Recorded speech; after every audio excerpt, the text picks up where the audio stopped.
Bro, I remember I sang God Bless the USA in 3rd grade, and my grandma cried, bro. And after that, I never wanted to sing again. Real shit, bro. I saw my old ass grandma break down, and my grandpa looked at her like, bro, what the fuck? And I give my grandpa mad respect because he was an ex-Marine. But so I gave him mad respect. So when he looked at her in disgust, I was like, damn, I should probably just not do this. And my grandma, bro, after that, she'd be like, please sing it again. And I'd be like, hell no. Fuck that. Well, guys, how's it going? Oh, damn, you caught me. Yes, I caught that story for y'all. Nice. Welcome to Weebs in the Hood, everybody. How's it going? Doing pretty solid. Hi, everybody. Oh, I'm not there. Okay. You ain't in there? You just turned it off there, Doofus. Yeah, we're going. I'm in there. This is his first podcast, apparently. Definitely his first podcast. Yeah, this is his high first as hell. podcast. Act like he ain't recorded before. Right, never recorded before. Tony Beats, how y'all doing? We have a special announcement. Our best friend, our compadre. It's B-Boy B Myers. How y'all doing? It's my first podcast as well. This is my first podcast. I ain't gonna lie. I am super fucking stoked to be here, though. Super fucking stoked. Super excited. And This is our boy Bryce Myers. also, if you're wondering off top, yes, this is a permanent addition. Yes, Yeah. we are introducing a new member to the team, the family, the niggas. I appreciate y'all. I'm telling y'all, it will get a lot better in time. It's just, you know what I'm saying? It's first time jitters. You feel me? This is like some super. Oh, you all type good. shit for Me and this nigga were fucking up. Me and Tone, we so were fucking much. up over here. So much. I actually fucked up the title. Oh, damn. I sure did. I fucked up the title, and they was able to like rebound off it. I'm actually admitting this to the fans right now. Yes, I fucked it up for a second. That was not a joke. That was actual fuck up. I forget what. I think he said, ladies and gentlemen, it's Weebs, and then he just like stopped. Yeah. And Ryan and I were just looking at him like, you're gonna finish that? Or? Nah, he wasn't gonna finish that. Not today. Just said it with a mystery look, like you gonna keep that running. Nope. Hell no. But welcome to the team, man. How's it feel? It feels great, man. You feel me? I feel like I just got accepted to some class 1A type shit. Yeah, You feel me? yeah. Welcome to the team. I like it. Part of As the long- ship, part of the crew. Yeah, part of the shit. Yeah. Oh, captain, my captain. That's right. Shout out to all my boys going in or have been in United States military. Appreciate y'all. Ex-Navy.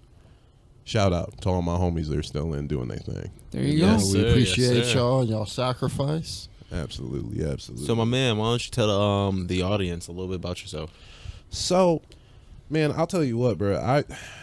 For me, I've always had just like a love for Japanese culture. Just me personally, art, the architecture. Personally, like if you've ever gone over there, I know. Obviously, if you listening in on us, you have definitely Googled an image of Japan at some point. Mm-hmm. It's gorgeous over there. Personally, I was trying to go over there in my time in the military. I didn't get the chance to, but I remember, I think the first time like I really fell in love with anime, because I would see it on and off, and I really like nothing really grabbed me, was Gundam Wing. Gundam Wing on Toonami got Part me of the into ship. it. Yep. Yep. I was a part of the fucking ship. Yeah, nah, shout out. Bring Toonami back, Cartoon Yes, Network. sir. We gonna bring that back. We gonna bring back Toonami. Toonami had I feel like Toonami is like the staple. Real Yeah, shit. Like absolutely. if you didn't have because like back in the day in the 90s, you feel me, we had AOL. Dial up. All them motherfuckers Toonami? listening. Right, yeah. You ain't hit no dial up in the middle of the night to go watch no anime. Fuck You know that. no. Yeah, you Toonami know. was one of like the hypest things. That, like as a Right. kid, I was like, the weekend was coming around. I was like, Right. I'm Guys, fucking y'all hyped. trying to come over and watch some Toonami? Right. Yep. Right. And they had wild shit. They had wild ass shit. Like you had Fooly Cooly, a staple. A staple. Boba Bo. For crap, bro. I know motherfuckers Boba that Bo, don't Boba even Bo. I know motherfuckers that don't even watch anime and they talk about Boba Bo. Like real shit. Like Motherfucking but case closed. I had a plastic backpack my mom bought me in kindergarten, bro, and it was a Gundam Wing backpack, and it was your basic ass, like had the little fucking pet like pencil pocket in the front, and it could hold like 3 books. You feel me? I rocked that backpack till 5th grade, dog. That backpack. Shout out whatever company made them Gundam backpacks. Shout out. I don't know what little Asian kids was making those, but hey, they knew how to do it. All right. That backpack held up for years. But yeah, I was about to say my Gundam was probably the start. And then, after that, I was really into mechs early on. And then I started branching out. I'm huge personally in the fight scenes, huge in the choreography. The anime's gotta grab me though. I like different artistic types of animes. Like you'll hear me talk about them later on in the podcast. But like it's gotta, if the music don't hit, if the fighting don't hit, like I'm very simple. If there's a lot of talk, if there's a lot of filler, I'm gonna tell you right now, if anyone ever asks me for an anime to watch list, I'll give you episodes to skip. And I'm gonna tell you, those episodes, it don't mean shit. It's filler. It's some side character. It's some side character is gonna tell Naruto the same shit that he's been told for the past 58 seasons, motherfucker. And he gonna die, and you ain't never gonna hear about him again. And that's it. At least now with their whole moving into like seasonal anime, right? We're not getting too many animes with like just a fuck ton of filler. Right. I was about to say, back in the day, bro, like you really were at the mercy of, because like back, like us being us in this room being 90s kids, you feel me, you think Big Three, you think like Bleach, One Piece, you feel me, Naruto, Dragon you feel Ball me, Z, that shit was coming out every Saturday, once a week, you feel me, for years, because like we said, internet wasn't popping, streaming services, you feel me, weren't popping like how they were. And at the time, you feel me, it was a struggle, because the West, us being the West, we were just getting hip to it. You feel me? We were just getting, y'all niggas wasn't on the train. We was kids. We was kids on this train, bruh. Yep. First off, right? And we rode this train. Getting so-called bullied in high school. Getting so-called bullied in high school. Y'all niggas was talking all that shit, right? And we kept strong. We was at the front of this motherfucker the entire fucking time. And now look at it. 20 years later, you feel me? Now you can't go nowhere without hearing about it. It's fucking anime crazy is to me. crazy. It's everywhere. Bro, I remember being like a kid and getting into like Naruto and Dragon Ball and shit like that. Right. And I had people like, oh yeah, that show on the television. I'm like, it's been around. I was like 10, 11 years old being like, that stuff's been around for like longer than 2005. And they're like, really? I'm like, Naruto's been around since the 90s. And they're like, what? And I'm like, bro, I remember niggas talking about like DBZ and stuff. And it's like, bro, have you you remember we be looking up like the mythical Super Saiyan 5 with like silver hair, and we're just like, bro, that shit don't exist. It was like, it's like, bro, that shit comes on every night on or every Saturday night. Like, come on. What? And then they'd be like, Pikachu face, like recent surges. I've recently been seeing that niggas is recently getting dumbfounded by Dragon Ball, and I'm just like, Dragon Ball been around for a very long time. Y'all telling me y'all just now getting hip to this?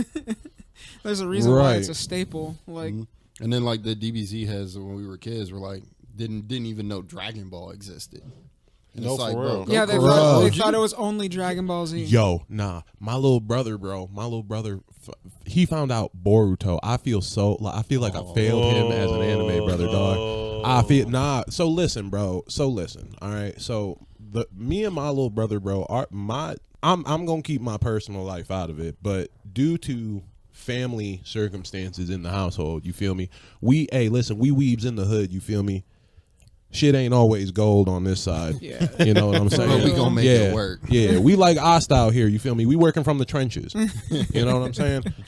Training for the absolute best. So with that being said, let me put in an anime, theme for y'all. I was pretty much making sure that my brother was safe. You feel me? That was my goal in life. I didn't really give a fuck else about myself. As long as my brother was cool, I was cool. So my brother didn't get to see like the creative side of me or like what my interests were until I was older and until he matured a little bit and I didn't have to worry about protecting him no more. You feel me? And once we got to that point, he found out about Boruto. And he asked me what One Piece was, and I was like, bruh. I looked at him. I was like, you don't know nothing about no One Piece? And he was like, hell no. And I was like, have you watched Naruto? He was like, I watched Shippuden. I was like, you ain't watched Naruto? No. He was like, nah. I was like, what you think about Shippuden? He was like, I don't really care for it. I was like, oh no. I was like, dog. I was like, first off, you ain't even watched Naruto, so you need to watch what the fuck you saying. First off, I was like, second off, bro, like, Shippuden, though, I do get it, bro, because there is a lot of filler. And he told me that. He was like, there is a lot of filler. And I was like, bro, you got to watch Naruto. He was like, I just naturally think Boruto's better. I was like, bro, listen. I had to check that shit right there. I was like, first off, nigga, let's be real. Episode 73, Boruto. These niggas is in some fucking penguin costumes and some kitty cat costumes chasing around animals, right? Like a bunch of fucking 3-year-olds, right? All right, and these niggas is like 10, 12 years old. You know what I'm saying? Right? Naruto, episode 73. 13-year-old Rock Lee hits this nigga Sasuke with the fucking leaf hurricane and breaks this nigga's jaw in front of Naruto and Sakura. Naruto rolls up on him, bodied, and then what's this nigga Rock Lee do? See you with the exam, dips. Yep. Bro, Rock Lee's intro was absolutely And you gonna disgusting. tell me Boruto got shit on not hell not don't get me wrong. Not to mention he dropped the weights. Right, bruh. And then this nigga dropped weights on guard. Now don't get me wrong. Drop the weights on guard. Bro, I'm telling you right now, bro, we could have a whole hour conversation. I'm telling you right now, bro, the only reason that Naruto, if Guard did not body Rock Lee in that Chunin exam, bro, the show would not be called Naruto. You not wrong. Flat Rock Lee out. would have bodied Flat him. out. Rock Lee, yeah. I'll get into a 5-hour conversation about how Rock Lee and Mike Guy are the two most goated niggas Yes. Oh yeah. Yes. in the planet. Like, Yes. hey, real My shit. guy went Super Saiyan. What you talking about? Real Bro, shit. I literally- As per the realest nigga Mike Guy, Almost got taken fuck out. yo jutsu, run them hands. For the only two characters in the show that don't have fucking ninjutsu, Right. they make that shit fucking work. That Right. taijutsu, Right. Bro, I used to make niggas mad when they, because back in middle school, niggas be like, oh, Naruto's better than Dragon Ball. I'd be like, so then why are some of the strongest niggas in there just Super Saiyans? Swear to God. Bruh, yeah, nah, Rock Lee and Guy are literally that's what they are. They are literally Super Saiyan. Yep. Look at it and tell me I'm tripping. They are they literally Super Saiyans. Used dog. to make niggas heated in high school. Guy bodied. My guy literally bodied Madara. And Madara literally said that he is the strongest nigga. He almost one-shot that nigga. This nigga fought first Kage, second Kage, third Kage, fourth Kage, Kakashi, Obito. This nigga has fought niggas on niggas, and he fought Mike Guy for a solid.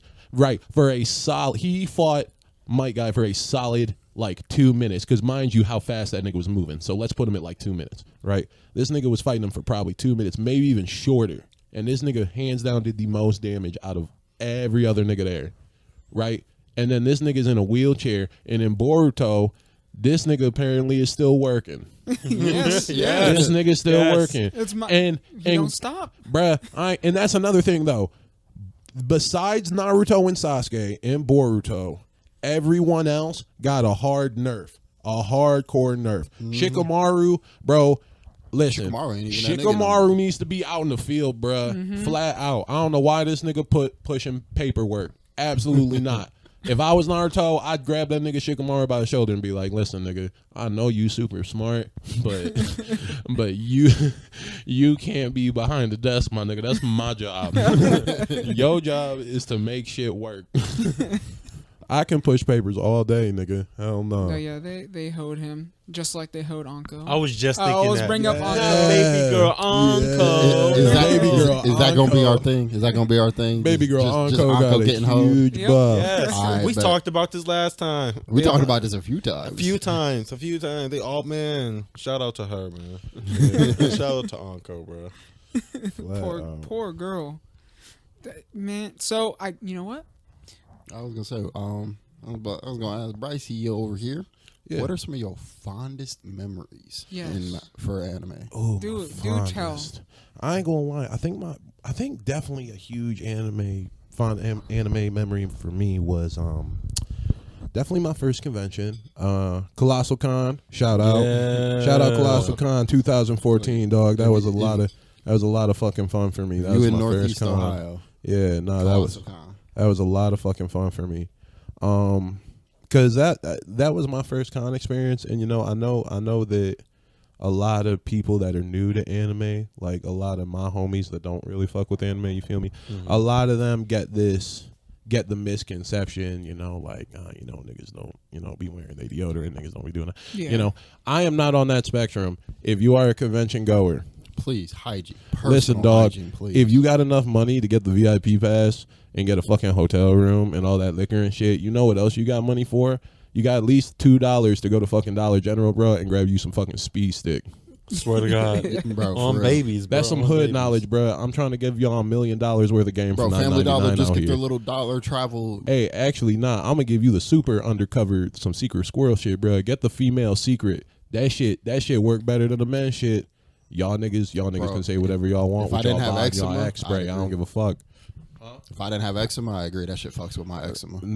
Bro. I'm telling you, bro. Like real shit. Like the people you meet there, just in general, like the atmosphere. It's just an all around nice vibe. Oh yeah. Another good memory I have. So my mother, God bless my mama, single white woman, east side of Cleveland, came up from fucking nothing with a black boy and nothing else. Fucking. She would watch Pokemon with me, and she would watch like Studio Ghibli films. She's still into it, bro. I remember when the fucking, I can't remember the name of it, but it was the plain one, the Loki racist plain one. It was racist as fuck, I know bro. what you're talking about. It was racist as fuck. It came out in movies, bro, and my mom pulled me out of school. Like she pulled me out for Studio Ghibli films and Harry Potter movies. Like my mom was like a huge nerd for me with that, and my little brother watched Full Metal. Shout out Brotherhood.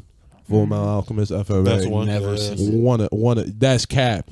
Promise you, I've never seen Brotherhood. Never sat and watched. Hell it. nah, yo. Hey, did you watch? Get in the chat. I've never seen Full Metal either. Get in the chat. You never watched boy, the I've never seen one either one. He's never watched Brotherhood. He's not capped on this one. He actually told me enjoying this, and me and Jordan had the same face. I remember this. That's y'all tried to get me to watch it that night. That's low key treacherous, dog. Like I'm not gonna lie. Like, I know how the fuck you be on the show? Look, what the fuck? Bruh. Look, Josh, your new head now. No, hold up. I know a guy. He's on another podcast. I don't know him, but I know of him. Right. He's a big podcaster. You know of him. Got from Trash Taste. Yep. Yeah. He's another one. He's another anime head that has never seen Full Metal, or he's never seen Brotherhood. And bro. Hold up. He said I'm gonna take his stance on this. He says I can't watch it because I know it's gonna be so good. I'm not gonna watch that showhole after. What? After Full Metal? Do you not know what a showhole is?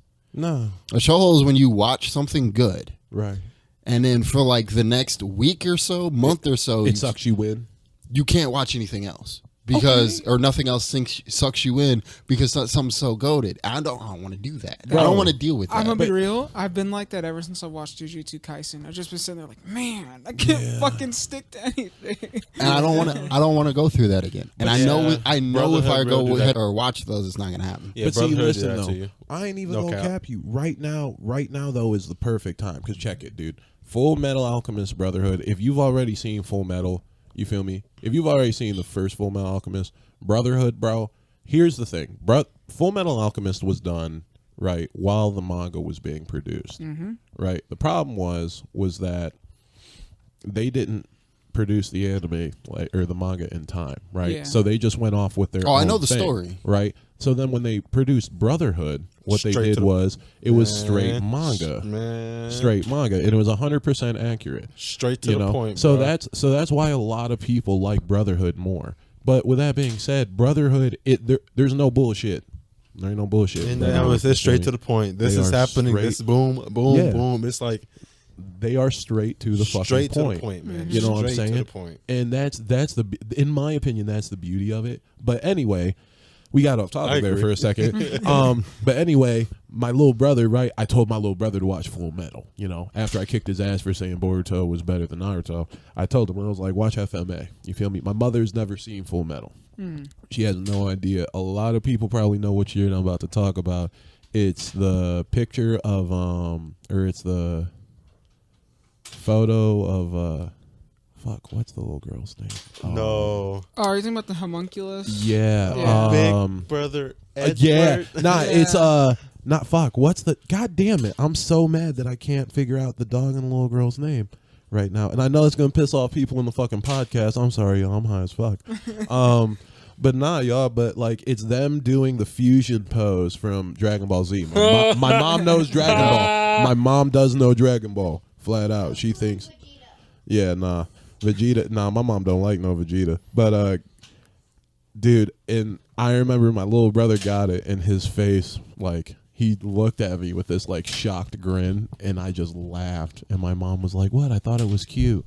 I'm telling you right now, dude. My mom, I low-key wanted to cuss her out. I was like, "Mom, like that's low-key fucked up." And she was just like, "No, I thought it was adorable." And I was like, "You got to watch Full Metal to make sense of it." Mm-hmm. And dude, she called me like a week later, and she was like, "Oh my God, I can't believe I got that for your brother." And we just busted out laughing. It was fucking hilarious. But no, yeah, I was about to say, a lot of memories, most of my fond memories, though, honestly, just come from me, like, introducing people to anime, because that's what most of the people that I come into contact with, like, so far throughout my life, they're not really big anime heads, you know, like, they tell me, like, they dabble, you know, like, they'll tell me, like, oh, I've seen, you know, like, I've seen, like, a little bit of Cowboy Bebop, You know what? and I've seen Sailor Moon and fucking Stronger than Goku. capture or no fucking capture fucking Sakura or whatever the fuck that fruity ass fucking Mew Mew Power or whatever that shit from 4Kids was from like fucking 10, 15 years ago. You know what's yeah, funny? yeah, fucking Ray knows. I feel like there's a period in everyone's life where they when they're into anime, Yeah.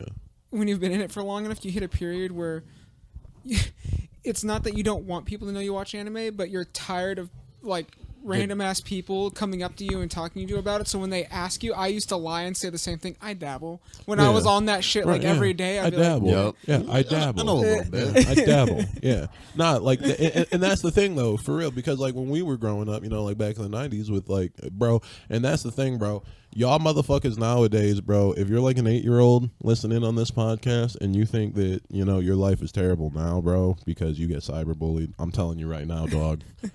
It used to be a million times worse. Granted, yeah, the rich kids would hit you up on AOL and, you know, cyberbully you. But at school, listen, it was physical, dog. It was real physical. So, you know, once you hit like middle school, like once I hit like 6th, 7th grade, you either had to show these niggas that you wasn't getting bullied, or you was getting bullied. 7th grade, I had no one in my school knew I fucked with anime until 8th grade. And I had a regular fucking backpack. And I remember I traded my homie Matt. Naruto novel 46 or 47. It was when Sasuke fights Itachi. And I remember I was in the middle of handing it to him, like off the slide and off art class. And this dude Dion saw me. And I sat right next to him. I sat down. He was like, "Hey, yo, was that Naruto?" And I looked at him. I was like, "Yeah." And Dion was a big husky black nigga like me. And I was like, "Dion, I'm gonna have to fight this nigga after this." And fucking Dion was just like, "Bro, you fuck with Naruto?" I was like, "I dabble." And he was like, and here's the thing, right? Like, Dion was known for being like a hardcore, like for 8th grade. You feel me? Like he was out, you know, fucking bitches, fucking slinging dope and shit. You feel me? So like, Dion was one of those niggas that was considered hardcore. You feel me? In middle school, and Dion was like, he started nerding out. He was like, "Man, I love that nigga Naruto, bro. Man, fuck that nigga Sasuke, bro. He a big ass nigga." And I was like, "Oh shit!" And I immediately started nerding out with him, and he told me the same fucking thing. He was like, "You know, you can't let niggas in the street sometimes." No, but nowadays, bruh, if you walk through the hood, I mean, granted, you could walk through any hood back in the day, and you could ask a nigga if they watch Dragon Ball, and they gonna tell you yeah. Oh yeah. They gonna tell Dragon you Ball yeah. was big in the hood. But Big. But I mean, remember when Afro Samurai first came out? bro, shout out. my nigga. Shout out. Afro. Sword in my hand, I want the #1 headband. Let's go. Cosplaying as him this summer. Yes, sir. You think you cosplaying? Afro, Playing listen.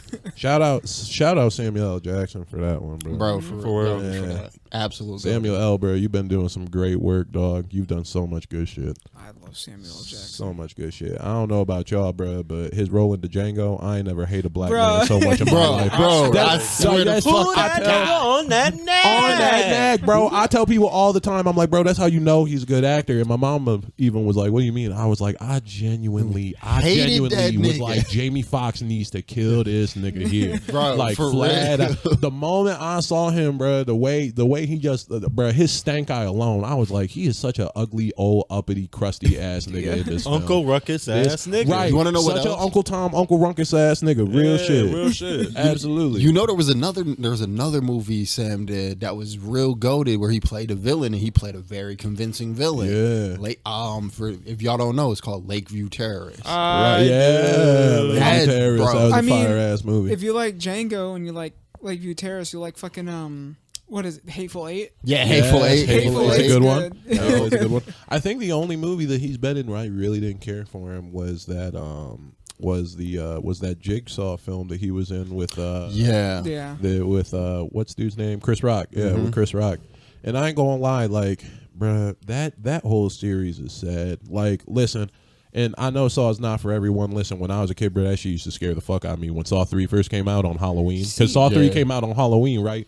Me and my homie, we lied to our parents and we said we were staying the night at each other's houses. Man, we remember doing that shit. That Hard shit cap, big right? cap. We went to the movie theaters to see Saw 3, right? So check it. We went and saw Saw 3. We snuck back in.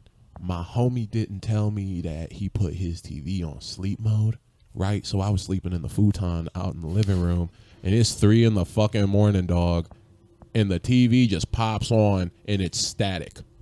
So I thought fucking little Jigsaw nigga was going to pop. Bro, I went under. I literally went under the futon and I slept under the fucking futon. Got some ghosts. I was sketch. Well, no, bro, because back in the day, like, you know, in the 90s, early 2000s, you had asses on the back of your TV. You feel me? You could put your TV in sleep mode back in the day. You feel me? Where like it would randomly kick off and kick back on. You know what I'm saying? Well, his mom would normally get up at like 3, 4 in the morning because she used to be a nurse. You feel me? So it was just always set to that. But yeah, I saw that static and I woke up. I was like, bro, fuck this. Bro, see, ironically, Saw never scared me as a kid.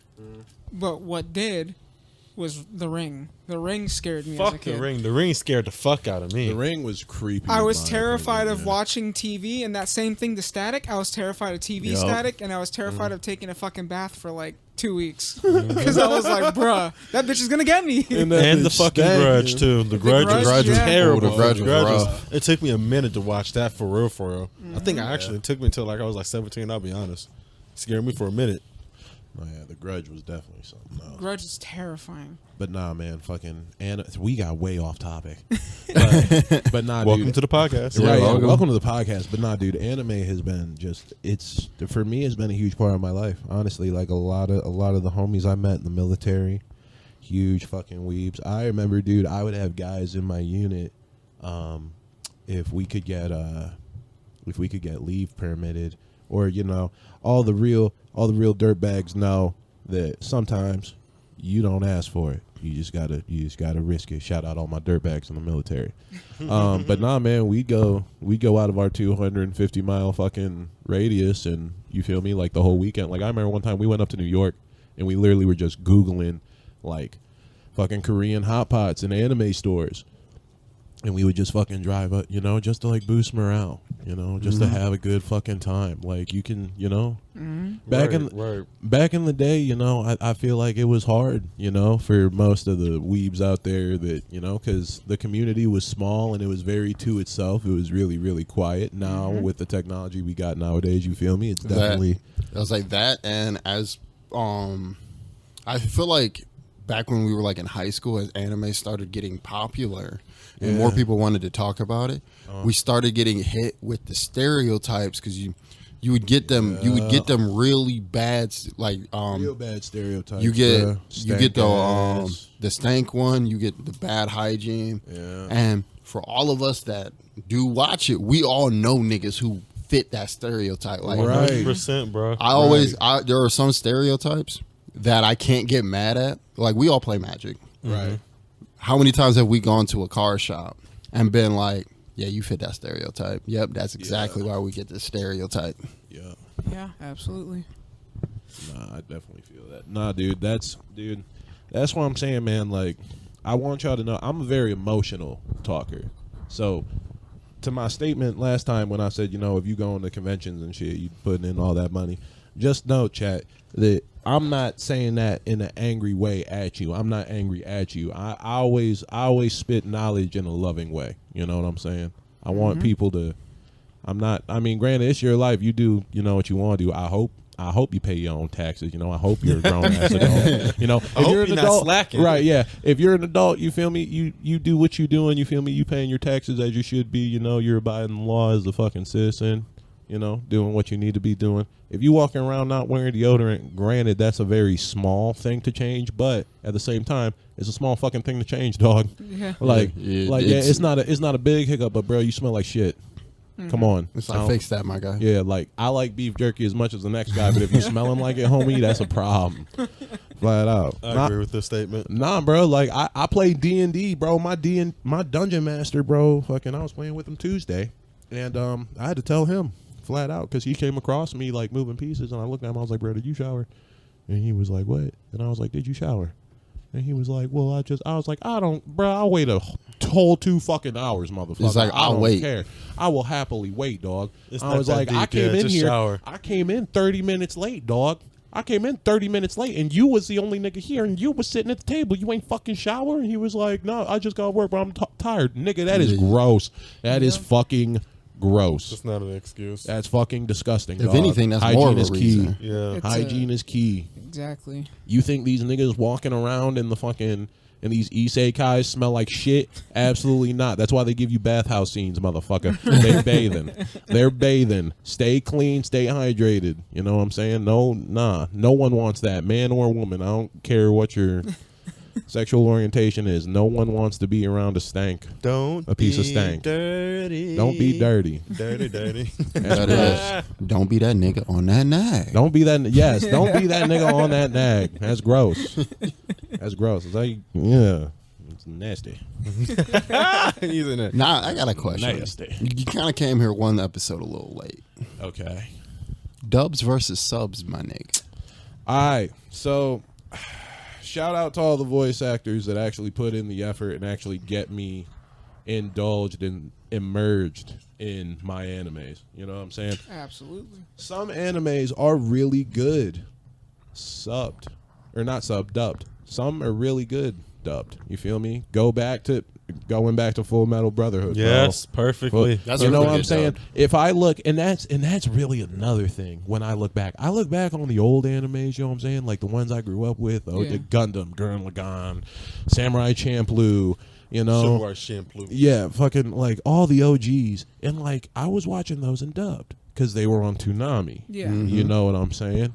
Once the internet and the streaming started happening, and you were going on YouTube Or, watching the parts. Yeah, the OG days when you had to go on fucking YouTube, one episode was in like 4 or 5 or 3 parts. Yep. 3, 4, Or or you get 5 that- parts. Yeah. Or you get them real cheeky niggas who did like a Dragon Ball fight with fucking I think it was Goku Super Saiyan 3 against Fat Boo when he was powered up, and it was literally just like 2 parts where nothing but this nigga screaming and powering up, and we were like, dog, like, bro, cut this shit down, please. I hated them days. You turned the whole 2 episodes into a 15-minute clip, and you realize, like, damn, these niggas in Japan laughing at us right now, dog. Like, these niggas are like, they gonna wait 2 whole weeks for screams, stupid Americans. So foolish. You activated my trap card. oh ball. Know what I'm saying? But like that's the thing though. You know, like Yu-Gi-Oh wasn't much better. Yeah, It really wasn't. Bro, they did like 3-4 episodes on one fucking card game. I'm like, bro, these games don't take that long. Speaking of Yu-Gi-Oh and dubs, shout out. Oh, man, what's the name? Can someone Google that? What's the name for the voice actor for Joey Wheeler for the American dub? Bet I got you. Shout out that dude. Listen, if he ain't from fucking Boston, I'm gonna feel some type of way. Bro, he had a great Boston. Bro, Joey Wheeler. Listen, Joey Wheeler is hands down the only comedic pull from Yu-Gi-Oh. Him and Tristan. If it wasn't for him and Tristan, dog, I probably wouldn't be half as interested in that fucking show. Flat out. But I ain't gonna cap you, bro. I couldn't follow Yu-Gi-Oh after I followed Yu-Gi-Oh in the 5Ds, and then I got lost halfway. Between all you that made it farther than me. Nah, bro. Nah, like, dude, it's funny because I literally went to Mr. Magic. Shout out Mr. Magic, Sheffield, Ohio. Went up to Mr. Magic actually to go get some Magic cards. Yeah. Great deals, great prices. And I bumped one of the guys up there. He's a Yu-Gi-Oh guy, and he was talking to me. And he was like, "You used to play Yu-Gi-Oh?" I was like, "Bro, yeah, like back in like 7th grade, 8th grade, you know, like it's been a minute." And he was just like, "Bro, you should get back into it." And I was just like, really shouldn't. I was like, well, nah, so check it. So I was just like, oh, yeah. And he was like, yeah, you know what XYZ are. My dumb ass is like, XYZ Dragon Cannon. Hell yeah, nigga. I had XYZ Dragon Cannon deck. Nah, bro, because that's the thing. I feel your pain That's on the thing, though, because in Yu-Gi-Oh, I was super into like machines and dragons. So like when Cyber Dragon came out and Cyber End Dragon came out, and I was all over it. Cyber Dragons were start of the fall. Mine was Toon Worlds. Mine was, in my opinion, dog. Mine was Toon Worlds. So see, like after Cyber, and then I got into like the prick because they started getting like really good art styles, and I got into like the plants and like using like flower creatures and shit. And then Synchro hit, and I stopped. But yeah, he said XYZ, and I was like, XYZ Dragon Cannon. Hell yeah, bro, I got that shit. And he was like, oh nah, and he was trying to explain it to me, and I didn't really pick up what he was saying. So you know, I did my thing at Mr. Magic. You know, had a great time as I always do. Left, went back to the house, and I tried YouTubing some of it. And sure enough, dude, that shit is so fucking like it's like turn 2 win cons, bro. Oh, and yeah. Hey, listen, man, if you like that game style and that's what chaps your khakis and gets you, you know, and gets you right, by all means, brother, do you. In my personal opinion, I like a mid-game fight. You know what I'm saying? Yeah. I like how old Yu-Gi-Oh was. You feel me? Yeah. It's turn 10.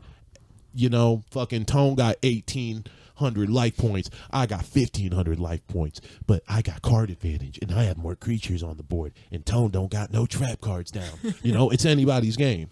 But, you know, some people like to play fast. And, you know, sometimes you got to get down with the get down. Sometimes they just win turn 1. Yeah. Wow. And, I mean, hey, you know, that's cool. It's just...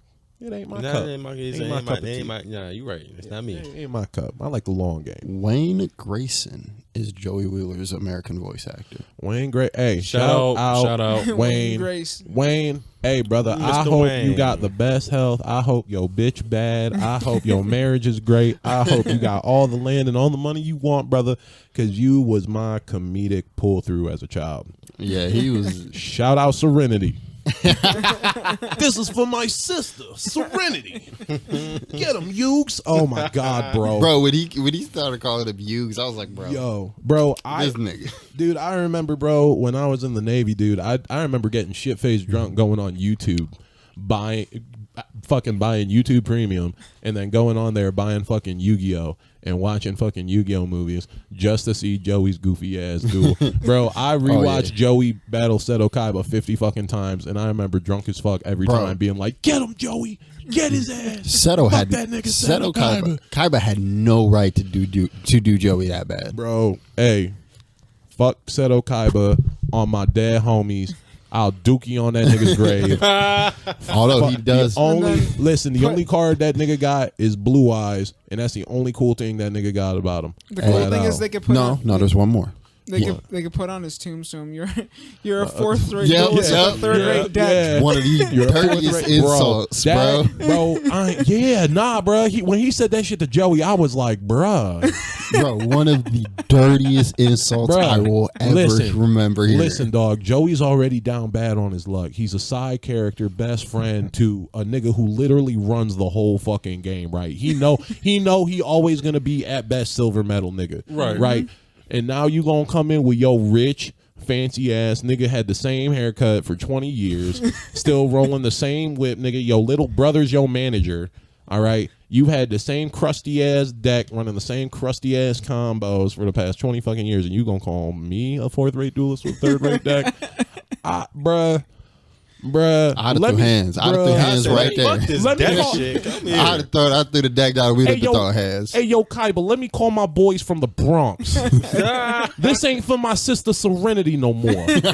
This is for Red Eyes Black Dragon.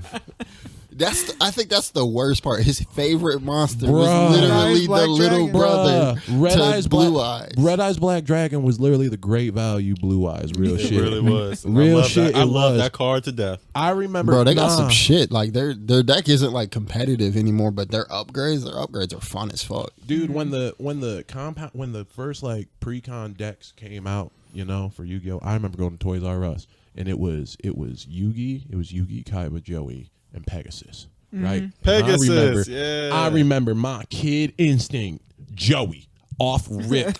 And you know what the crazy thing was? I knew every motherfucker that I was gonna play Yu-Gi-Oh with. You feel me? Like my neighbors and all the kids at school, I knew them niggas had like Dark Magicians and fucking Blue Eyes. I was the Blue Eyes nigga. I purposely chose Joey every motherfucking time, and the only reason was because I fucked with this.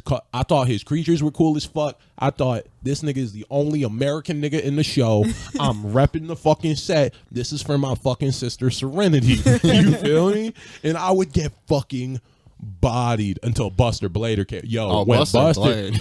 Whoever was in the fucking Yu-Gi-Oh department and came up with Buster Blader and was like, hey, yo, we need to give this nigga to Joey. Shout out. You, bro, that was the biggest plot build I think that nigga got. Yeah, nah. That Buster Blader saved that nigga more than... I'd say it was the timeless dragon, that like 1,000-year-old dragon or whatever. Nah, so see, 1,000-year dragon... Listen, 1,000-year dragon is an OG. The 1,000-year dragon been in Joey's deck since Joey came out the Boston womb. You feel me? Since he been in the streets, but I feel like 1,000-year dragon more like the tank. You feel me? In his deck, like 1,000-year dragon come out when Joey's like, damn nigga, like I need like 2 turns, so I can find my Red Eyes baby chick to get Red Eyes dragon out, so I can fucking use this fucking Monster Reborn to pull Summon Skull out of Yugi's graveyard somehow, and then and then they started hitting fusions, bruh. Fucking Red Eyes Skull Dragon, that nigga was hard. But then they did him dirty because they were like, oh yeah, we'll give him an extra 400 attack, but we'll make his defense like 3,000.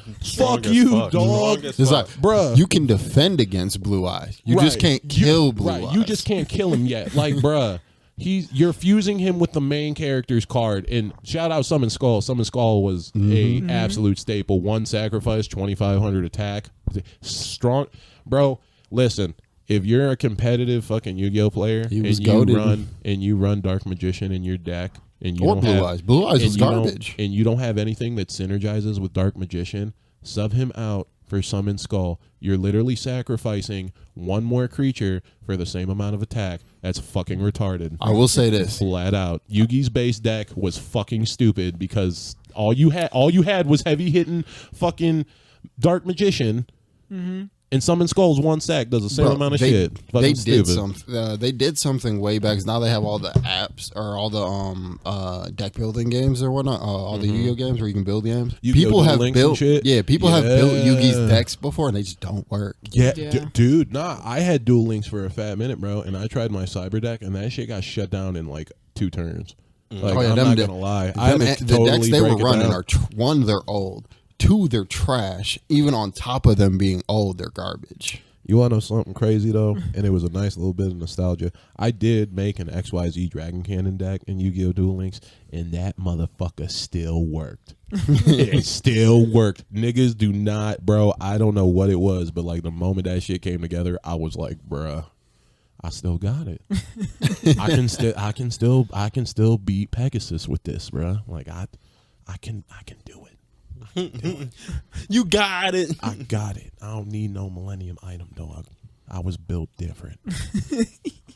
You want to know what I just realized, Josh? What's that? We broke a cardinal rule. Yeah. What? That we set at the very first episode. I was thinking the same thing. Bro, the very first episode. I made a very clear statement. We don't talk about Yu-Gi-Oh on the podcast. Oh my God, I am so sorry. I forgot I'm about that. so But you know what? sorry. It works. I'll give a stipulation. Number one, We were talking about the anime mostly. mostly the anime, but also we're talking about old Yu-Gi-Oh. Yeah, old Yu-Gi-Oh! I think that's Old okay. Yu-Gi-Oh. Old Yu-Gi-Oh is okay. Yeah, old Yu-Gi-Oh. I'm very sorry for getting off that because it all started with Joey. You're all good. But that would I'd say all of that though in general would probably have to be just like my genuine fondness. Like I get a little bit of everything. You feel me? I've watched Angel Beats. I've cried with anime. Yeah. I've witnessed Jiraiya die. I don't give a fuck what you say, Jiraiya's bro. death When Itachi died, because check it, bro. Naruto, if you're me, when I watch Naruto, I like to analyze it as if the fact of what is the threat. You know what I feel like, because everyone likes to convert power levels and shit. So if there's, when the conversation who's gonna win, Goku, Saitama, miss me with that weak shit. Yeah. Two totally different power level scales. Stop it. You know what I'm saying? I hate battles. You know what I'm saying? Stop that. But man, when Itachi died, I remember like before they even told you about his backstory and shit. I remember telling my homies, I was like, real shit, bro. If Itachi didn't do that, do you realize how probably bad it would have been? Because like even before, like in the beginning, bro. Like, the way they treated Sasuke, oh, he's the last Uchiha, he has the Sharingan, oh, the Sharingan is this great, awesome thing, and then you find out that his whole clan was fucking wiped out. Yeah, motherfucker, because guess what? We're people. We're people, bro. People fucking power trip. You mean to tell me I have an eye that can copy and fucking throw illusions and do all that shit? Itachi, and then you find out about his backstory, bro, which makes it even worse, but when Itachi died...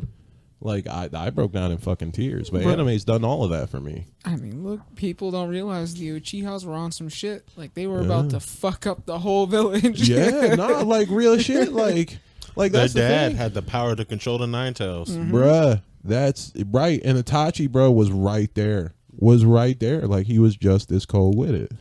So, with that being at a young said, age. Right, it's such a young age. And you got to think, man, you're 14, 15. That's a huge fucking decision. That's a huge decision. Like, I thought about it. Like, I did. If the president of the United States came to me and was like, listen, Bryce, your family is going to throw this coup, right, and try to take me over. And your family is strong enough to do it. But if you do this, war is going to break out. You know what I'm saying? So you got two options.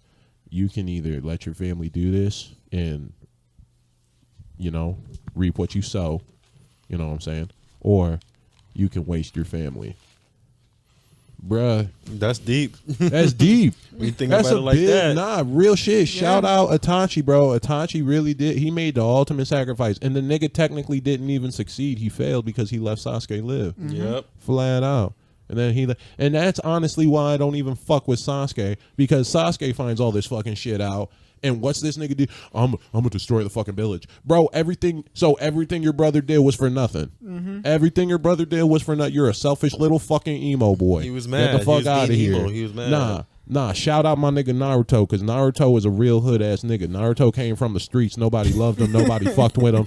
And then that nigga wound up becoming fucking Hokage. And you know how he did it with his motherfucking hands. Yes. He grabbed that nigga, bro. That's real shit. He fought his way up. That's why I love the last fight between Naruto and Sasuke, because them niggas was out of chakra, and that nigga Sasuke was for real about to Chidori that nigga Naruto, and that nigga Naruto pushed his hand out of the way, headbutted that nigga, got up and said, nah, nigga, that is real nigga shit. Not to mention, they both kept fighting. I think Naruto was... Like, when they both clashed and blew their fucking arms off, and this nigga Naruto was like, come on. He's like, keep running that fade. Yes, keep running them bitches. Right. And Sasuke was like, I'm done. And Naruto was like, oh, you done now? All right, cool. And then sat down and laughed with this nigga. And Sasuke like, nigga, why you laughing? We lost a hand. And bro, I would have looked at Sasuke and been like, yeah, nigga, you had to lose a hand, and I had to beat your ass again. Bro, I've been chasing you for years, dog. The viewers are getting tired of this. It's like, it's time to run that fade. Home, bruh. Come home, dog. And that's another thing, dog. When Kakashi, bro, Shout out my nigga Kakashi. Kakashi has more willpower than anyone, bro. Bro, because, for real. Listen, hey, the only thing good, in my opinion, that Sasuke ever did was waste Danzo. Fuck that nigga. Yep. Danzo was the embodiment of Danzo is the Naruto equivalent to KKK. Yeah. Flat out. Flat out, bro. That nigga, I was so happy to see that nigga die. And I get it. You feel me? You wiped out Danzo. You beat him. You beat him on a crazy level scale of knowledge, which I'm not going to lie. The moment Danzo showed his hand, I was like, you're a fucking idiot, dog. You should have kept that shit on the back burner for a minute because you're being watched by two niggas with Sharingans. You're stupid for that. Not to mention fucking Obito. Right. Bro, right. Genius. Like fuck Sasuke watching you, nigga. You got Obito watching you, and you know he's there. Obito already. Why would you play that trump card now? He already knew what the deal was the second, like before him, like Danzo and Sasuke started fighting. Obito already knew what was going to happen. Right, exactly. But then like after, so I get the hype behind that, but then like you try to stab Sakura. Okay, whatever. The bitch is worthless. You already stabbed fucking what's her name, red hair girl, Karin. Yeah, you know what I'm saying? That was huge in my opinion. I ain't gonna lie. When Sasuke did that, I was like, all right, nigga, you starting to overstep your boundary. Like this girl literally, bro, if it wasn't for her, Killer Bee would have bodied. Bro, you realize that girl has literally the only. Imagine if that girl wasn't on Sasuke's team. The moment that Sasuke would have chased off fucking Killer Bee, dog, he would have got bodied. Actually, no, not even that. When he would have gone to fucking the 5 Kage summit, if he would have gone up to the 5 Kage summit without baby girl, bro, Raikage would have snuffed that nigga out. Flat 100%. Out. Niggas in the hood, right? Hey, yo, yeah, shout out to the village hidden in the clouds where all the real brothers and sisters are. Where the only brothers and sisters are. Nah, yeah, shout out for Naruto doing that. Because the moment Raikage and fucking Killer Bee came into it, I ain't gonna lie, the level of choreography, the fact that Raikage is all about throwing hands, which for me personally, I am all about fighters, Baki, all that shit, fucking Baki Hama, Yujiro Hama. If you run hands and you good at it, I 100% approve. There ain't nothing I love more than watching a motherfucker run some hands. Yeah. Raikage was that nigga. Like, we thought Killer Bee was crazy when they introduced him because Killer Bee came first. But when we met Raikage don't get him no and the fucking fucks, dog. The Sushi Kage. The fucking old dude. The old nigga. Hell yeah. Nah, bro. But real shit. Like, if baby girl wasn't there, he would have got bodied. So when he stabbed her, I was like, all right, like this nigga tripping. And then Kakashi gonna roll up on you, right? Mind you, bruh, Kakashi taught you at this point, at least, I'm a lowball it and say 70%. I'm a lowball it and say 70%. Highballing, I'm gonna say 80. This nigga taught you most of your moveset, dog. Yo, Sharingan is already weak. You're low on chakra. All this nigga Kakashi been doing is running, and I don't know if you peep Kakashi's backstory, but that nigga's pretty good at moving. So with that being said, he was in the Ambu. With that being said, I don't think that nigga's tired at the least, and you gonna look this nigga in the eyes with your bleeding eye. Yo shit already gushing, bro. You barely standing on the water, and you gonna be like, man, I can't. I've been waiting to kill your ass. If you go back and watch that episode, bro, you look at Kakashi's face. Kakashi's straight face. He like, bro, I wish you would swing on me. I'ma beat your fucking ass. Like he was literally straight faced the whole time. Like, bro, 100% he was. Are you serious? And then of course Naruto come out like, oh, I'm gonna take you home, bro.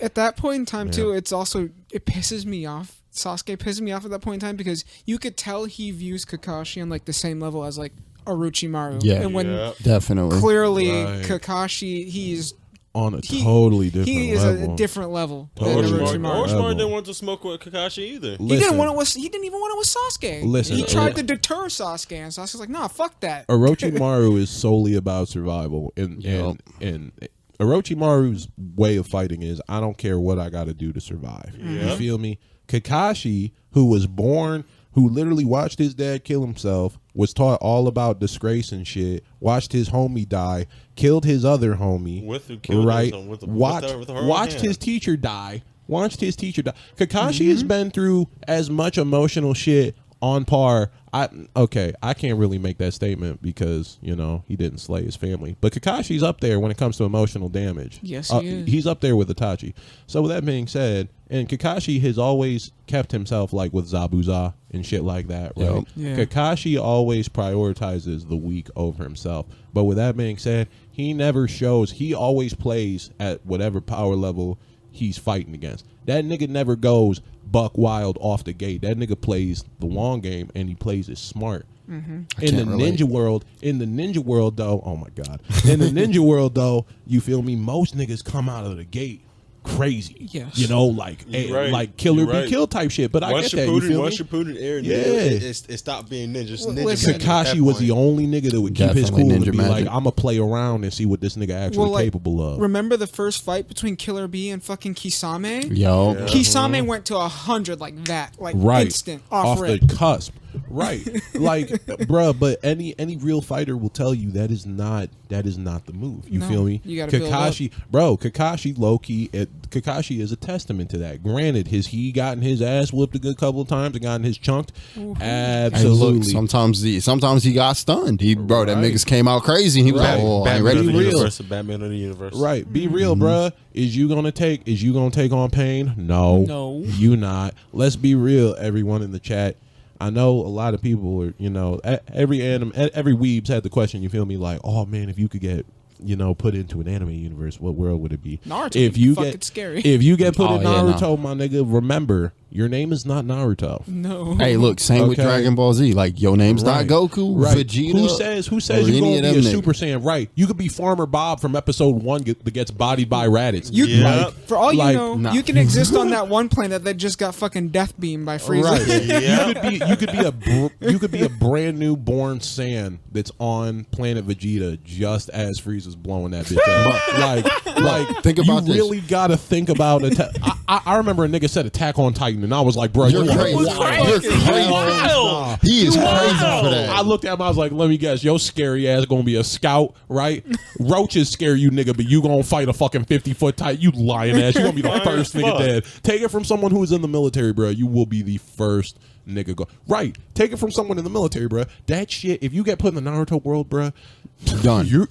Bro, these niggas are fighting for their lives at 12, dog. Let's be real. We ain't fucking with them. Let's be real, chat. The hardest thing that some of y'all have fought for is getting your hot pocket warm. All right, flat out. Let's be real, chat. Like some and I mean, hey, different strokes for different folks. You feel me? But keep that in mind next time you have that little what anime world talk. You think about Slice of life. dog. I'm going to a slice of life anime. Yeah. How about think about this? Go to slice of life. Getting reincarnated into the Death Note universe. So You can do isekai. I could do isekai. I do isekai. Death Note. But yeah, think about getting reincarnated into the Death Note universe and you steal an apple and now you're in prison. Now you're dead from a heart attack. Yep. See, you stole an apple, my guy.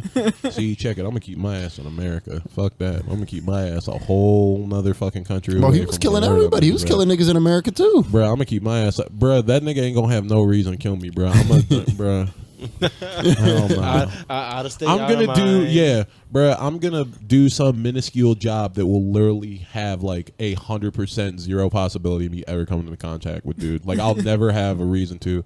Like I'll be fucking like air control. Like I'll be like testing like air pollution. Like I will have no reason to come in contact with this blend nigga. into the masses. Yeah, I will blend into the masses so fucking perfectly. This nigga's gonna be naturally disgusted with me and just not care. Everyone's gonna be like going crazy, like, oh my god, this man, somebody just killing random people, and you're gonna be like, all right, doing my business. Nigga. Yeah. Looks like this nigga don't need to know my name. Right, looks like the air pollution in Denver's pretty high today. Oh, shit. Damn, this one. Yeah, I ain't gonna give him no fucks about that. Speaking of getting reincarnated into other worlds, this is actually a perfect segue into another topic we have today for you guys. What are our favorite quirks in My Hero Academia? Yes. And favorite quirks. Favorite quirks, and what quirk would want to have? Yo, what's good in the hood, y'all? Appreciate y'all. We feeling the love over here. Ain't nothing but love, and man, it's crazy. We out here reaching our milestones that we have planned. We got some shit in the pipe works for y'all. We about to have some guests coming on. Man, look, it's nothing but ups from here. We appreciate y'all. We feeling the love. Just know, if y'all fucks with us, we fucks with y'all. Man, it's crazy, and I appreciate every bit of it. I got this the new little MIDI roll we got for y'all. I got some things to say to y'all. First and foremost, as always, hit us up on the social medias, interact with us. We have questions posted on Spotify and on our Anchor app. We have a few things posted, some questions posted after the show. Definitely interact with us on there. We appreciate it, and give us likes and ratings on whatever you're listening to us through. It'll help us in the long run. Man, look, y'all out here blowing our minds. We appreciate y'all. Definitely hit us up on the socials. Twitter is at weebsinthehood.com. Not .com. Twitter is at weebsinthehood. Facebook, Weebs in the Hood, and on Instagram, Weebs in the Hood. I appreciate it. Get back to the episode. Much love to y'all. Y'all fucks with us. We fucks with y'all, bro. Good shit, y'all. Good shit. Something that you got me into for the quirks and got me. He actually, Bryce, my nigga, got me back into motherfucking My Hero. I tried. Yeah. He did. We was at work. And he was telling me about My Hero, and I was like, "Dog, I dropped the motherfucking thing like around I think season 2." Yeah. Dark Deku starts next. So he was like, "Nah, dog, fuck all that. Get back into it. Read the manga. There's a whole lot of shit going on." And he started telling me about this bitch from America. Yo, I knew someone was gonna talk about her, bro. So for anybody, we're not talking too much about her because spoilers. But gosh. So for anybody, I'm just gonna say this off rip. So for anybody that's not who doesn't read the manga, if you don't read the manga, fast forward this part. You don't want to fast definitely forward because there are a lot of spoilers. We did this last time. Just go ahead and do the whole thing again. No, we don't have to talk. We've already talked about her. Right. We can just go into Have you? No, we have not talked about her. We've mentioned her. Oh, okay. So there's been a mention. Yeah, you've brought her But up. we I've brought her up. I've but you not gotta had have the her up. detail about her quirk. Oh, see, that's you're talking about her. Yeah, no. So this is a big spoiler. Okay. Yeah. So if you do not read the manga, please skip. Your ass would pick a quirk that is Bruh, fucking. but that we gotta But throw a it's spoiler so out. nice. Of course we gotta. Of course, it's me. Come on now. Yeah. You see this nigga? Of course. Yeah. Of course this nigga picks a quirk. We got throw a spoiler out. It's busted. It's busted though. Oh, when I read it to you, it's her busted. quirk Hold is- on. Okay, I bet it's all right. So hold up. For y'all listeners, little spoiler. I'm gonna get him to throw another quirk out there that y'all can hear. For y'all that want to hear it but can't hear it. Yeah. Yeah. So the quirk name is New Order.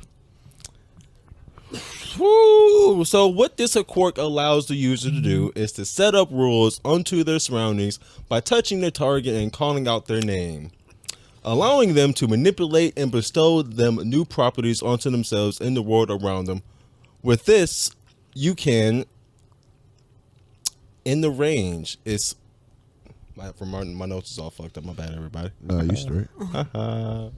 But I was about to say, while Tone's pretty much on that, this bitch is pretty much making her word is law. Yes. If that helps you break it down to understand it in simple hoodman terms, this bitch is judge, jury, and executioner. If she touches you and says, "You're not allowed to hurt me or you die," guess what, my nigga? That's what that is. You bring harm to baby girl, you dying. That's exactly Flat what out. that is. Dude, that's huge. Like that, like literally in my mind when I read and I heard about her quirk, I was like, bruh, that's How is she not the number one hero?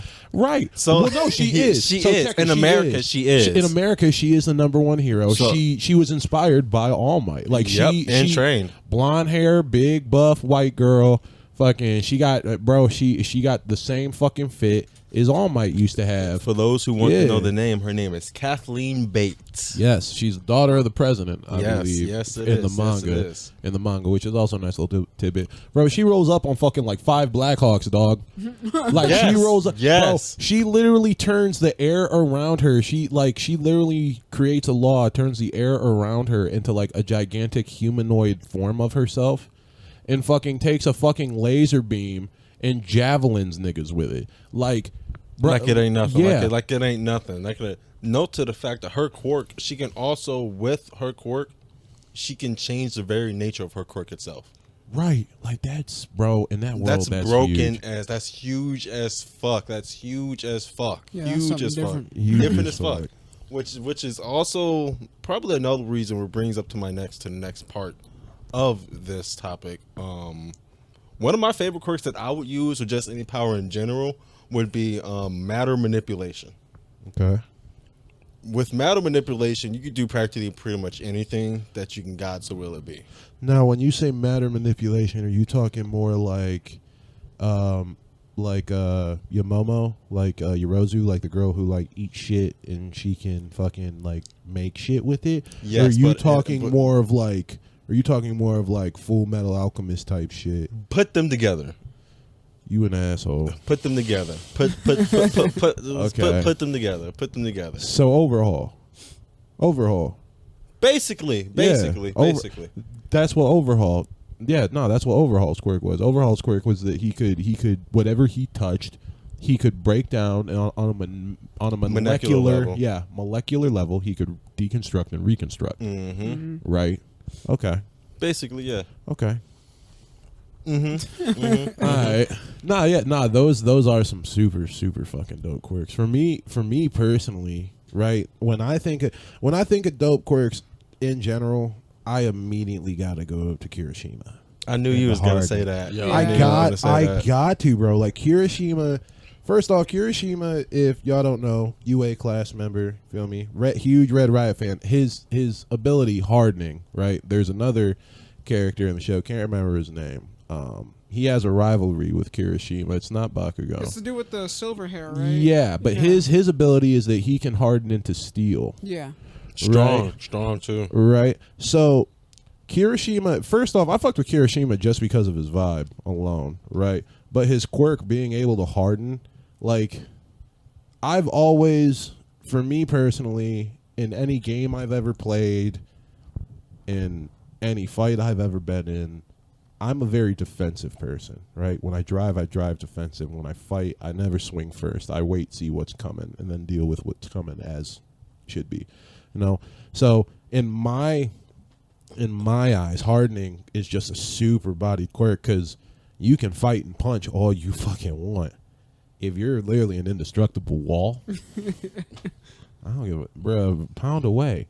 Bro, you better believe if I had fucking Kirishima's quirk, like when he got his little plot building when he was with like Fat Gum and everything, and he was in the alley and he was telling dude like, hey bro, Kirishima, he did that just like a nigga, flat out. He hardened, got busted down, and he was like, hey bruh, maxed his quirk out, ran up on nigga and beat his ass. Just straight grabbed that nigga and started beating his ass. And was like, you need to chill the fuck out. That's some real shit. Like that's some real shit. That's a quirk I can get behind. But unfortunately, you already pointed out if there was a quirk I would want to have, it's overhauls, bro. Absolutely, it's overhauls, bro.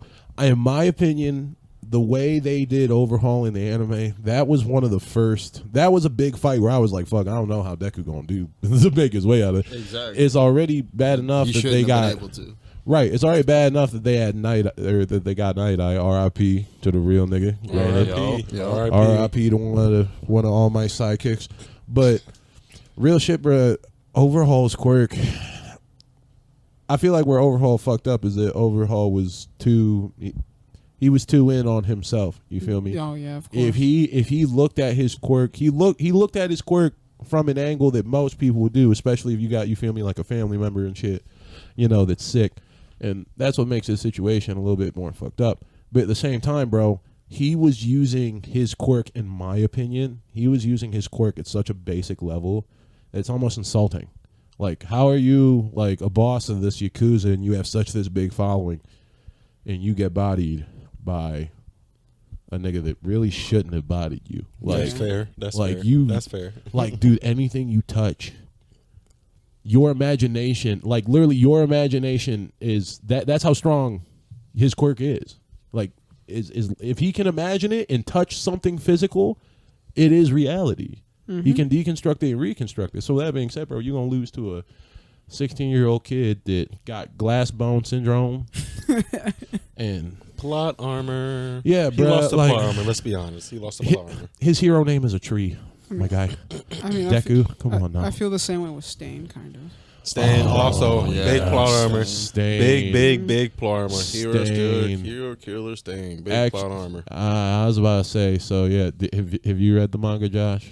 That's another. I have read a little bit of it, but not nearly as much as I've watched. I got you. So Ray, you're probably gonna hate me for this, but I'm gonna do it anyway. Spoiler warning, y'all. Stain does come back, which is one thing. That honestly, that's what I was kind of using for tone to get him back in, because a lot of the problems I feel like with My Hero is a lot of people get bored in the beginning because it's very shonen. Yeah. It's very shonen, but then out of nowhere, shit gets so good. Motherfuckers start dying, y'all. Shit gets real. All right, Quick, if you watch niggas die. if you watch the anime, you already know Midnight's gone. She ain't never coming back. If you watch the anime, you can't spoil that. If you watch the anime, you should already know by now. Midnight's gone.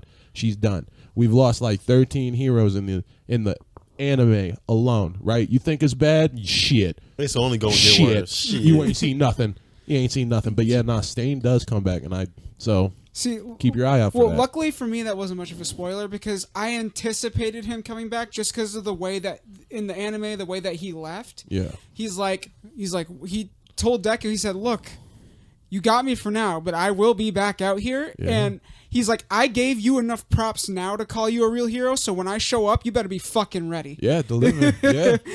Honestly, and I'm not gonna lie, that's such a great point, because in the manga, like, there's so much plot development. And right now, if you are currently up to date in the anime, stand by, because you're gonna be in for a road of even more twisted. There's a lot of plot development right now that's going on in the season to come. This is a big character building arc. You feel me? So if you're looking for combat, if you're currently up to date with My Hero in the anime and you're looking for combat, I'm sorry to tell you, brother, you're gonna get little bits and pieces. You ain't gonna get much. Yeah. But nah, dude, fucking Stain in the beginning, yeah, he did have, because he was the first villain where like nobody, like fucking Gran Torino, Endeavor. Like all of them rolled up, and he was supposedly knocked out. He bodied 2 Nomus, one of which grabbed Deku, and he flat out told everyone, like on some real nigga shit, he was like, the only nigga that can run my fade here that's worthy is All Might, and nobody challenged that. And that nigga was flexing so hard, he busted his fucking rib and knocked himself out. He was concussed. Still standing. The only nigga to do some wild shit like that was Adam from fucking Record of Ragnarok. Flat out, bro. If you got enough balls to call niggas out and run fade and knock out, bro, as a real nigga in the hood, you are not gonna see someone pass out standing and be like, yeah, no, I'm gonna keep fighting that nigga. Hell no. That motherfucker's got more mental stability than you've got in your entire life, homie. Hell nah. Especially, and that's the thing too, because honestly, Stain is he's a villain, obviously, and he's a hero killer. But the thing that I like about him is he's like, if I kill the hero, that means they weren't real heroes. They're a fucking poser. Right. And that's his whole motto. So that kind of makes you like him, because he's just out here basically just big dicking it. Like, he's like, bro, if I body y'all, you weren't good enough. He is a certified member of the Black Air Force. Yes. Oh, hands down. Definitely. Hands down. All he did was put some steel on the front of him, and then, you feel me? That was it. That's all he. Big flex. I feel bad. Honestly, it makes me feel bad for him, because his quirk requires, and like you get more into that with Miss Toga, and like the quirks that do revolve around blood. It makes you like, and granted, in my mind when I first saw that shit, I was like, oh yeah, nigga, no, that is fucking nasty. Because you gotta think, like between Hep, AIDS, nigga, everything's a risk, bruh. But at the same time though, you gotta think, man, like they're so fucking misunderstood. But to Stain's extent, yeah, dude, Stain really was big dicking. Like he literally was like, the only nigga that can run my fade is All Might, and I know it. All y'all pussy, none of y'all niggas real. Y'all do it for the checks. And that's it. And people, he wasn't wrong. That was he crazy. Was he wasn't wrong. He wasn't, bro. He was talking that heat to Ida, bro. He was like, you a real hero? Save that nigga then. Oh man, you killed my brother. So what? You a hero, nigga. You should have saved your comrade. Yeah. Now, instead, you sitting here, face down, ass up, looking like a whole bitch, and now you gonna die. Bruh. That's real though. That's and the whole That time he was telling him, "You a fake ass nigga." I'm a proof, and he broke it down. And Ida was at that time considered the smartest, like most mentally grounded nigga in the class. He was the class rep for a reason. And that nigga Stain broke him down on some fucking 60 day or Beyond Scared Straight shit. That was probably the quickest character development from Ito that I've ever seen. Because he was just depressed after that. I was surprised. Honestly, I was surprised how fast it was. That would made me quit. That would have made me quit. I was surprised, because like the fact that he got bodied like that, right? Shoto and Deku rolled up on him, I think, right? And saved him. I ain't gonna lie, bro. I would have went to the dean of UA and been like, "Hey, my nigga, this ain't for me. I gotta do some soul searching, dog." For real. I went out looking for the nigga that got my brother, and he told me some shit, and I ain't gonna lie, that nigga was not wrong. Because everything he told Ida, I was like, "Damn, nigga, like he not." You got into your feelings, nigga. Like, you really got into your feelings. Like, you can't be mad at that nigga for speaking that truth. And not to mention, he kind of seen himself as, like, a mentor towards Deku. Yo. And after Deku was the one that saved his life, he was like, I need to rethink everything. Yeah. 100%. He became a hardcore... After Ida's character development, I feel like he just became, like, a very hard side character. Yeah. Like, honestly. For like a lot of after that, yeah, like even in the movies, and I know the movies aren't canon. Granted, thank God they're not canon. I think. Go ahead. Nah, man, I'm gonna get into a fucking argument about that shit. And There's a whole bunch of. That's what we here for. There's throw your opinion out there. Okay, y'all. So check it. So if y'all have seen My Hero, Two Heroes, right? There's this nigga in there called Nine, right? Nine is the main antagonist, right? Nine has multiple quirks. Okay, he was a test subject for All for One. Okay, he has this quirk that creates an air-like force field around him. Okay, now at the end of this movie, right? The reason why it's not canon is because in order for Bakugo and Deku to win, they're both bleeding. They touch hands. Deku supposedly transfers One for All to Bakugo. They both use it and defeat Nine, right? Supposedly, that's why it's not canon, right? At the end of the movie, though, Nine gets blasted into the water. He crawls over to the other side. Tomura Shigaraki, the main antagonist for My Hero, shows up and turns him into dust. Now, if you are up to date with My Hero, right, Shigaraki just got out of his whole, like, enchambered thing where he was getting all the other quirks. Super nigga. Right? Guess what quirk he has? The same fucking quirk that creates the fucking force fields. Because when Endeavor rolls up on him and he says to Endeavor that he's looking for All for One, when he's blocking with his fucking hand up, that's the same fucking force field that Nine used. But Nine's not canon. The only other time we've seen that quirk, though, is in that movie. So and Shigaraki purposely rolled up. Shigaraki purposely rolled up on this nigga at the end of the movie just to get rid of him. But you mean to tell me that that's all hypothetical? That's bullshit. I think personally that they went a little bit overboard. I think they went a little bit overboard and they realized, ooh, fuck. Technically, Deku gave One for All to Bakugo. Oh, damn. Well, what should we do? Oh, well, fuck it. We'll say it's not canon. All right, well, this nigga Shigaraki's going to get like one of Nine's quirks. All right, well, hopefully niggas don't realize it. Consider it realized. Consider it realized, my nigga. Don't lack. If you're going to do it right. I'm just going to put it like that. But caught lacking. Caught absolutely fucking lacking. You wasn't the only one that pointed that out. A lot of people have been pointing that out. Dude. Like, there's so much. My Hero has done such a good job in branching out and using other things. And honestly, that's why, in my opinion, for Tone, personally, for me, that's why I tried getting him back into it, is because it was so shonen. It was so shonen dry. I skipped. The first couple seasons. I skipped half before. It was so shonen dry, bro. And honestly, it wasn't until Mirio and the Overhaul arc. It really wasn't until then that I was just like, okay. Overhaul is the one where he was fighting him on that mountain, right? That was the mountain training. That was muscular. Muscular was Muscular was like Overhaul though. Overhaul definitely bumped it up. Yeah, It definitely. overhaul. Yeah. Shout out my nigga Mirio, by the way. Yes. Shout out my nigga Mirio, since we talking about overhaul Mirio's arc. cool. After And- the overhaul arc, we had that training arc that they went to. Yeah. Oh, yeah. That was the arc where they went into the woods. No, that was actually before the overhaul arc. Was actually. it? Yeah, that was before the overhaul arc. That's when I found out. That's when I had my 'Cause suspicion the about woods? Dobby. Yeah. That's when I had my suspicion about Dobby. And another thing, if you are caught up with the anime and the anime, thing where fucking Dobby was like, "Oh yeah, I'm Toya." If that fucking surprised you, dog, I'm telling you right now, I'm not the most veteran anime watcher on the planet, but it was a you mile don't. away. Yeah, you don't need to have fucking binoculars to see the fact that they were foreshadowing that shit hard, Yeah.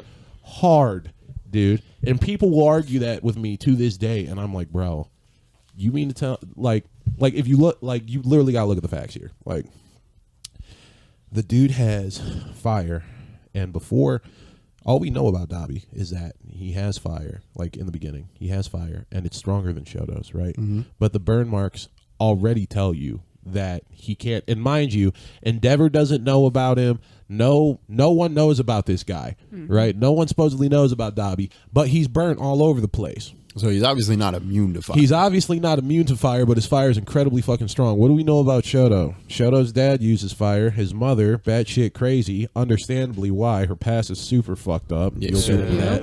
You'll get into that if you watch the anime. But super cold ice, super fire baby mama, she has ice powers, right?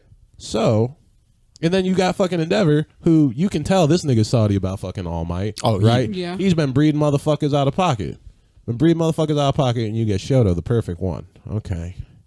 Oh, well, we also we just so happen to have this older brother. He was like the firstborn, right? And his fire was like super strong, but he died. Oh, okay. And Dobby comes out of nowhere. well, we couldn't find his body. Okay. And then you get sent on a mission, right? League of Villains. You get sent on a mission. Listen, y'all, we're looking for two people, Deku and Bakugo. Those were the only two names they were given, right? You go back to the anime. Everyone listen to this podcast, go back and watch. Listen to the anime. Shigaraki told them two names, give them two photos. Bakugo, Deku. Capture one or both. Don't kill them. Mm-hmm. Right? Get what you can, get out. They managed to get Bakugo. Dobby went out of his motherfucking way to fuck with Shoto, and he called him by name. Mm-hmm. And he called him by name. He knew. And even Aizawa made the fucking comment. Bro, Aizawa is one of the smartest motherfuckers. Yes. He is the most underrated motherfucker in that show. Yes. Flat out. If Aizawa peeps something, and that, if you watch My Hero and that doesn't fucking concern you, if you haven't already connected the fucking dots already, if that don't connect it for you, anime is going to be very, very, very exciting for you. I am so happy. I'm almost jealous that you get to experience that. Yeah, anyone who got caught off guard by Dobby, I'm extremely jealous. I want that ability. They did a really good job with that, with his whole reveal though, and the Let's Dance in Hell. I'm not gonna lie, I was super fucking hyped. I can't wait to see. I'm not gonna spoil anything else, but I can't wait to see what they do with it when they actually animate what's going on in the manga. Mm-hmm. So it's gonna be very exciting. But very exciting. My boy Josh. So, man, quirks. Let me tell you, they're crazy things, aren't they? They really are. That's some wild shit, brother. So honestly, I'm gonna be that guy and say, one of my favorites. Honestly, I'm gonna keep it simple. Is Shigaraki's his base I was quirk juggling alone. Shigaraki. I was juggling him. Like his base quirk alone is like. That's definitely fair. The instant he fucking touches you, decay. And he could choose, it's not like it's a detriment. He could choose if he wants to do it. Like that scene where he rolled up on Deku at the mall and he was chilling with them on the fucking bench. Bro. I ain't gonna lie, At any moment I could kill you. Moment. Yes. Yeah, big dick moment. That was literally the epitome of I can touch you at any time. Yep. Like I could, but that goes back, man. Thank God plot armor, bro. Yeah. Thank God plot Thank armor. God that fucking hair. Fucking paper thin fucking plot armor he had around his throat there. Otherwise, Deku would have been fucking frosted. Yep. Flat the fuck out. But if I had to choose one, I don't know. Like it's tough. I'm still mad at fucking Tone. The Tone took mine. The moment he said that, I looked at him like, you piece of shit. I knew. I was like, what a punk ass dog. I mean, like, Mine. I fuck with Todoroki a lot. I mean, I like Todoroki. Fucking even who the fuck was it? The Vine chick. I like hers. Oh yeah, her hair. Too. Yeah, her hair. Well, that shit was different. I mean, how many times have you seen fucking Poison Ivy just anime style? Dog. Right. Poison Ivy. Yeah, no, I ain't gonna lie. Yeah, that was the vibe I got from her. Bro, she be giving Batman the most amount of trouble until he comes up with that anti-plants spray and it's I'll over. take every bit of trouble Poison Ivy want to throw. man, listen. Every last drop. 100%. Every last drop. I'm trying to hydrate her. What you talking Right, about? yeah. What? Yeah, we gonna pollinate that. Yeah. Oh, show. Shout out Poison Ivy and Catwoman. God damn. All that leather, baby girl. Fuck them cows. Whoa. Baby had it going. Fucking dead. I think what's the dude with the fucking, I forget his name, with the bird head that controls the shadows? Tokiyama. Tokiyama, yeah. Tokiyama, bro. Underrated. Yes, underrated. The fact that He should get a lot more screen time, in my opinion. And granted, he is, but yeah, the simple fact that he's as good as he is in daylight. Bro, them niggas when they were in the tournament arc, them niggas, them real heroes were like, that nigga's put his quirk should be useless right now, and he's putting in work, bro. Right. They were all like, we see you. It's definitely a really good defense quirk. Yeah. Oh my god, dude! But like at nighttime, oh my god, That's when this That really man- gets popping. I can't wait till they get like later and his quirk evolves even more. I feel like he's gonna be a monster at night. bro, Mm-hmm. I'm man. I feel like he's just gonna be Batman with superpowers. Oh, if you're a manga watcher in this chat, I know that us talking about this is probably blowing your mind right now. I say because I know it's blowing mine. Because man, dude, shout out my boy Tokiyama, man. He gets such it. He turns out so nice. No, yeah. If I had if I had to pick one, I think it's between Tokiyama and Todoroki's. That's fair. I can understand Todoroki. Yeah, Todoroki. He just has such a good it's advantage on everything. He's got the firepower and the defense to match. And when he finds a way to properly meld the two together, Yep. like in the future, that boy's gonna be unstoppable. Mm-hmm. He's gonna be a monster. We can't say anything more. I was about to say, We said so much already, Bryce. I've said so much. Yep. But I'm just imagine if he had gotten fucking One for All. Like, Oh yeah, dude. Nah, All Might dropped the fucking He ball. dropped the He ball. did. Ball He that's dropped hard the as whole fuck. ball. Hold Listen, bro. He was Tokiyama. on. Okay. Todoroki and Baku. Any one of them three not got even. all for one. Not It's even. a wrap. Not even Mirio. Mirio. Oh yeah, Mirio too. Nah, Yeah. but check it though. In the anime, when Mirio gets introduced, right? When Deku meets Night Eye, Yup. half the reason Night Eye does not fuck with Deku is because Of Mirio. Mirio Yes. was supposed. All Might was on the way to give it to him when Deku bumped into him. Mirio was Dog. being trained by All Might already. Bro, how hard of a fucking ball drop do you have to? Here's the worst part. Oh my god, you had one job. Mirio, like, he doesn't even like. I couldn't be Mirio. Like, you know how I be trying to like look at trying to take people's perspectives. You know how humble he was when he found out couldn't do- Deku was I would- chosen? bro. Yeah, the right. mo- And the he said, moment "I'll they train part- you, my nigga. I got you, bro. Let's The be real. moment Any they nigga in the partnered- hood would not train that. nigga. No. Any nigga in the hood would be like, bro, fuck should you. shoot I you hope, right now. I hope you drown. I hope you drown. I hope your mama dead. I hope your daddy dead. I hope your grandchildren dead." Like, there would be massive hate for that. Mirio was just like, well, I hope it works out for you, man. Yeah, You need help, I literally- got you. You Literally, want to work for me? Yeah. You want to work for me and under me? Hell yeah, buddy. We got this. Hell no. the moment they would have partnered me up with the nigga that just No. all of a sudden replaced Absolutely me, and then not. I find out you didn't have a quirk, I'm be like, you bitch ass Bruh. nigga, I should kill you right now. And that's- Give No, me for your real. shit, nigga. That's the thing, though, too. Like, the fact that, I say, if you watch My Hero, you know at this point. The fact that fucking One for All has stockpiled quirks, that's really what makes it more upsetting to me. Because when you guys finally find out what all of his quirks are, you're gonna look at Mirio and be like, bruh, that nigga. It's sad. It's sad. It's sad. And even now in the manga, I'm not. And even now in the manga, I'm not going to spoil much more. But even now in the manga, bro, Mirio is still that nigga. He still is the hype train central. Like absolutely. That mother. He's such a good character. I can see it too. So fucking good, bro. What about you, Ray? Yeah. What about you, Ray? What you got? So I'm not gonna lie. I kind of hold it. Yeah. My favorite quirk of all in all of it, is literally One for All. That's basic. I knew he was gonna say that. Wait. I knew someone was gonna choose it. I knew somebody would. Wait, no, not One for All. All for one. All for one. The villain, nigga. The villain. All for one. Yeah, all for one. All for one. All for one. Him. So the you're villain. able to transfer and I can take them and transfer. Yeah, take and transfer.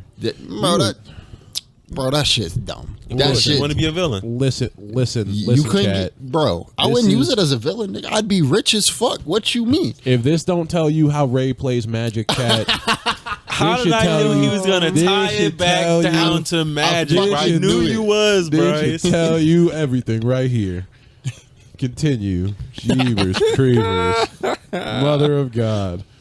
Bro, just think, I would literally just start a business and be like, hey, bro, you want a power? You want to swap your powers? Right. Bet, got you. So actually, you know what? Is a smart idea. You've been holding life.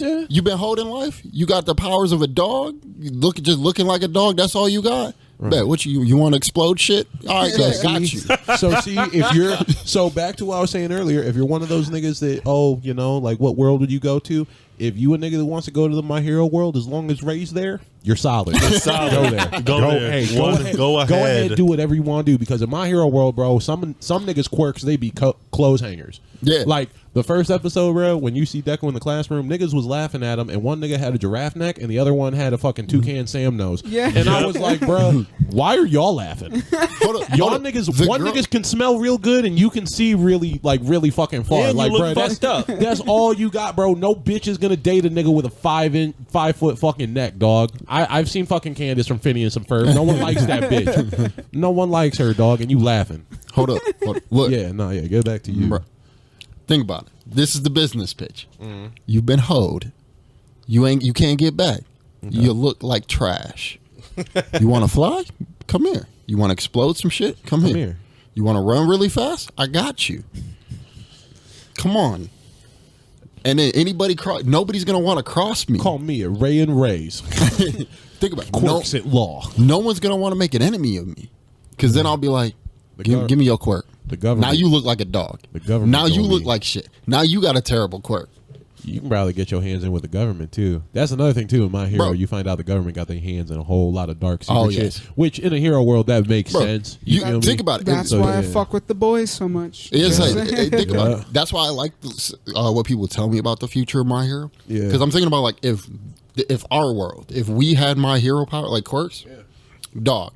Niggas would be dirty as fuck. Real shit. Bro, that's why I like the government would be crazy. That's why I like My Hero, because in the manga, and if you're completely caught up in the anime, there, because right now with it being a whole bunch of like character development right now, right?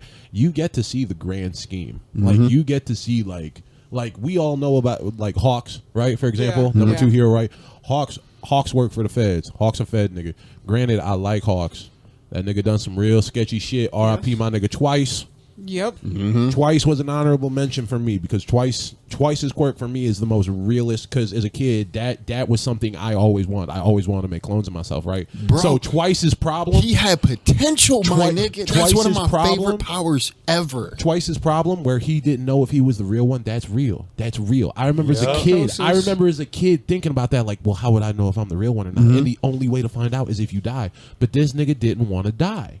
And then when that nigga found out he was the real, bro, the moment in the manga when he found out he was the real one, I was like, y'all niggas done. Fucked up. Yeah, I got one for you. I got an honorable mention for you. This one's a dog. And if it ever gets mastered, he's a problem. Number 6 is Overclock. Overclock? The nigga that can stop time and shit? Yeah. Oh yeah, nah. Oh, I forgot about that. That nigga got the world though. Yeah, nah. Yeah. That nigga got the world. Yeah, That nigga got the world though on him. And they tried to like debuff it by saying, "Oh, it's just oxygen in it all depends on the oxygen you're getting in your brain." Nigga, you can just do what Bakugo did, and where he made a suit where he had like his sweat, so his powers would be better. You just put a fucking breathing mask on yourself. Yeah, I was about to say, bro, you can put fucking one of those fucking breathing trainers from Dick's Sporting Goods for $60 on your face. This nigga gonna be out here rocking. Yeah, then you just have access to the world, right? Permanently. Damn. Crazy. And wild. think about someone in the chat probably now is like, my quirk would be stand user. Think about also platinum. Think about this. Yeah. With overclock. Okay. You get hit.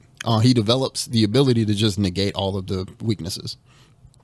Later on, he's just like, yeah, those don't affect me no more. Damn. That would be some wild shit. So it's like, that shit is dumb. Yeah. I would want either one of those two. You know, I think I have another honorable mention. Yeah. The principal of UA with his like luck with like his luck, and he's like super fucking intelligent or some shit. Yeah. His fucking quirk is crazy too. Yeah. What is this quirk? It's literally just like isn't it like basically like Domino from Mario? Essentially, he just can't control it. Well, no, it has to do with like his surroundings, and like numbers. So if he can, that's what it is. He knows how to calculate anything perfectly. Oh yes, that's what it is. Right. So he can make shit look like Final Destination levels of bullshit. Yeah. But because he can calculate the trajectory of everything instantly. But here's the thing. I believe what they did that made it so weird was he can calculate anything perfectly. Yeah. But the result is always going to be random. He has the snowball effect, basically. Yeah. Right. With everything. Yeah. Like you can't can't make it out. If you go into a trap that he designed, he's gonna get you. He has thought of every way and every possible outcome. Basically, there is no way out. He has Batman's level of paranoia and intelligence all in one quirk. Also mixed together. But he's a rat nigga. Yeah. Mixed together, Doctor Strange is like, oh, I've searched every different fucking every different answer and possibility for this outcome. That's interesting. If you ever make an enemy of the principal and he's on your ass, nigga, you need to be aware of everything. The only reason why people are lucky that he doesn't go out there and just start fucking running down on people is because he's passive. Yeah, he's very passive. He keeps himself out of the beef. Had an aggressive nigga got that ability. Unless it involves the school, he stays out of it. Had Stain got that ability? Yo. When Bakugo got taken, that nigga was calm, way too calm. Yep. Way too calm. I ain't gonna lie. At first, because at that time, I remember there was talk in the manga. I'm not gonna spoil anything. There was talk in the manga though that there was a traitor. There was an inside sleeper. I ain't gonna lie. With how calm he was, I was like, damn, I wouldn't be surprised if that nigga was the traitor. But then, you find out later on, and he's not. But nah, dude, like the way he moves alone. It's too calculated. It's way too concerning. Like the fact that All Might is on his fucking hands and knees waiting on this nigga's every moaning call. All Might knows. Whenever something happens at UA, that All Might got his tail in between his legs whenever this nigga's around. All Might's calling the shots. The moment this little rat nigga come in, this nigga's like 3-2. Moment he walks in, All Might looking like a bitch. Because All Might like a whole bitch. Yes, sir. No, sir. All Might knows he has a dumbass quirk. He knows it. He knows his quirk is the only reason he's that strong. But he also recognizes that rat nigga's quirk had like 100 other niggas just that we know of in the show gotten that quirk instead of their quirk. Yeah. The world, All Might might not be number one. Nope. I agree. I agree. Like that quirk in the right hands can be some of the most dangerous shit in the world. Dude, if All For One got his hands on that. There are some quirks if All For One got it. All For One couldn't have dealt with him. I'm so glad they did. Bro, if All For One wasn't so fucking narcissistic and so batshit, bro, if that nigga wasn't so fucking in himself, and so fucking like power strong, bro.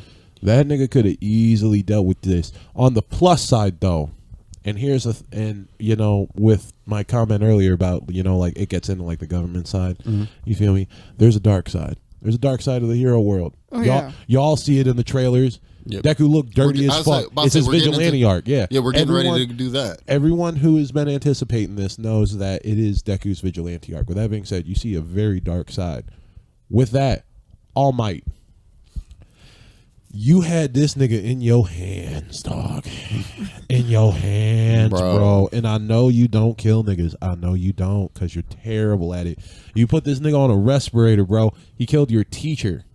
He killed your teacher. And hundreds and thousands of... Bro, he basically put you on a lifeline. He put you on a clock. He's literally deconstructed your entire fucking society, my nigga. And you're going to let him... Listen, bro. I'm telling... If that was fucking... what's that nigga's name? He's the only black. No, he's the only black male hero. There's Mirako, the rabbit girl. Shout out, shout out, her definitely. Thick ass. And then there's the fucking Brocklock. Yeah, Brocklock got a white bitch for a wife too. but nah, bro, Brocklock, he was an ignorant ass nigga. But like, literally, it's so. I low-key just got off topic. I low-key just forgot what I was talking about. Not even gonna lie. Welcome to the podcast. We've all done it. I'm not even gonna lie. But it only took one session, and you got there. You're officially here. But even Brocklock, I remember Brocklock even made the comment like to All Might, like, bro, you should have waxed that nigga. Flat out. Why All Might let All for One live? I have no idea. I don't know, and I don't want to know, because I know when I hear it, it's gonna be some petty pink flower bullshit. Here's and what the I got nigga in me is gonna be like, nope, you still should have killed him. Hold up, I know why he did it. Because look, hold up, this is the same reason Star Wars has this as well. Star Wars got it bad. Right. You need dumb shit to happen for the plot to progress, and I hate it. I hate it, but it's there. Like fucking Yoda. Yeah. Yoda in Star Wars irritates me to no end in the prequels, because he's the super wise Grandmaster. Couldn't see that Palpatine was the sequel, though. At bare minimum, couldn't see that Palpatine was a dirty ass nigga that needed to get removed from the Senate. Fuck out of here. Yeah. I know they tried to explain it with like a Sith temple under the original Jedi temple, but bro, no. But see, like, get the fuck out of here. But see, like, here's the thing though. Like, what pisses me off though is because like the story of My Hero, it pushes it so hard, and then you meet people like Gran Torino, right? Gran Torino, and here's my conspiracy. I'm gonna put this out there. I think that Gran Torino and All Might's teacher. I think that Gran Torino is actually Shigaraki's grandfather. I'm not gonna cap you, because if you watch the manga, right? I was thinking the same thing. When All Might's teacher is leaving Shigaraki's dad, right? That's a very personal moment. Yeah, you know, that's a very personal moment. Gran Torino is watching from afar, and then later they're both up on the rooftops and shit.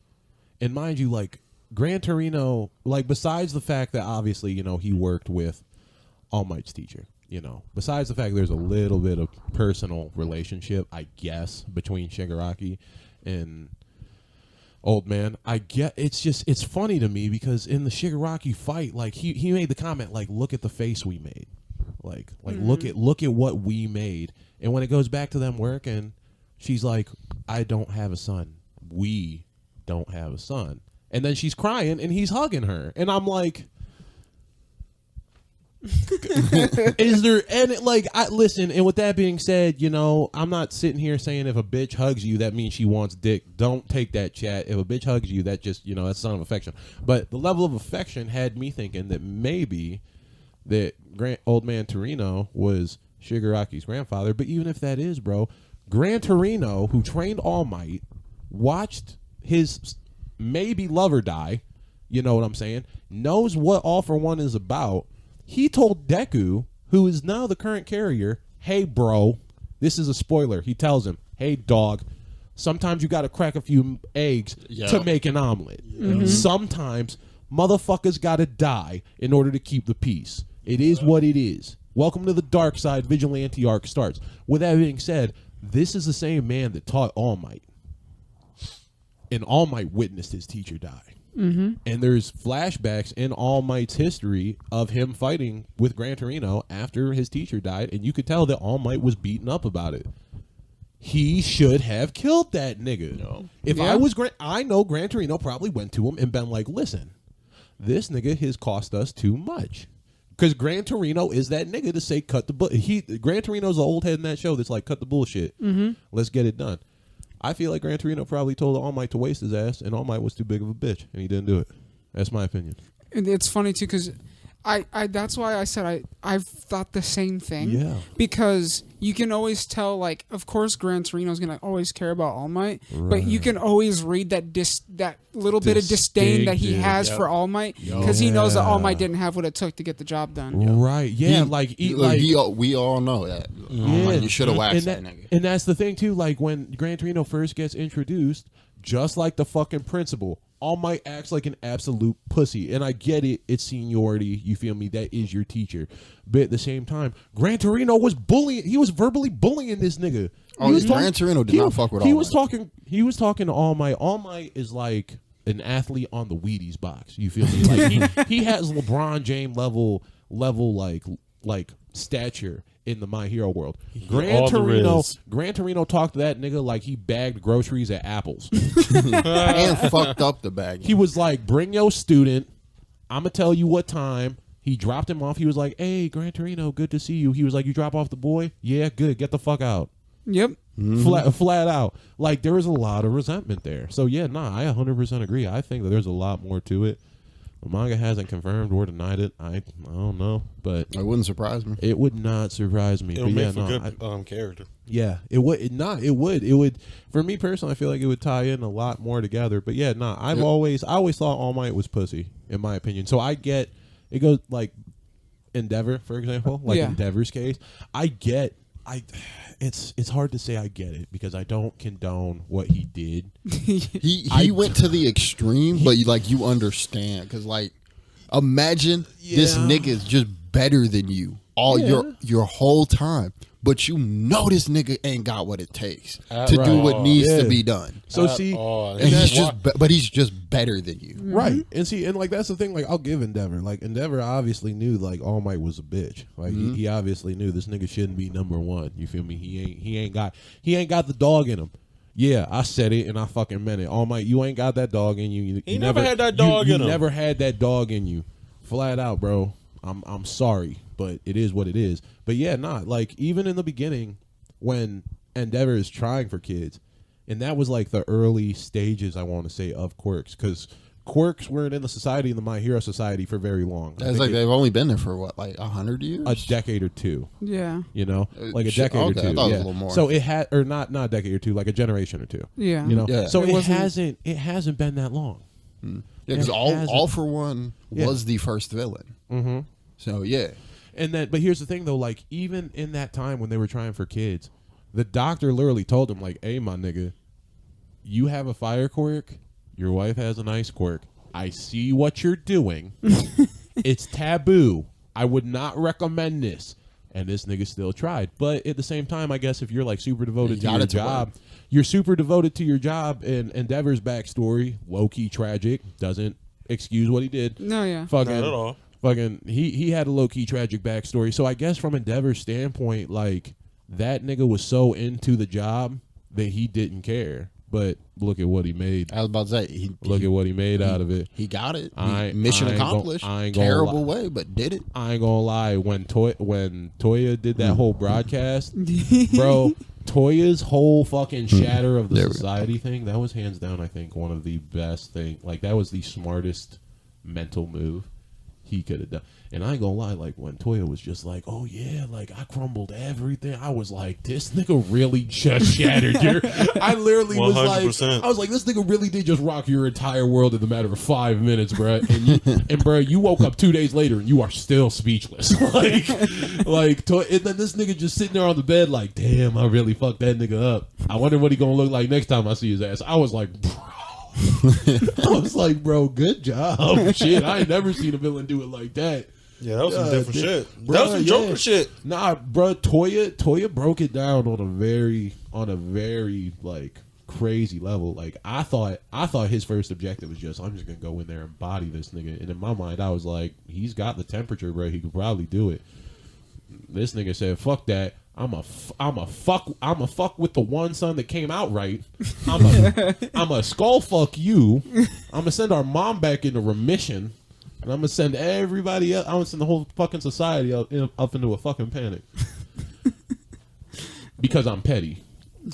I look as a petty individual. I don't blame him. I'd do it too, bro. Nah, Dobby's pettiness is absolutely verified because Endeavor is never gonna get a best #1 dad cup from me, flat out. No, that motherfucker needs to be on the Steve Wilkos show and get a chair thrown at him, flat the fuck out, bro.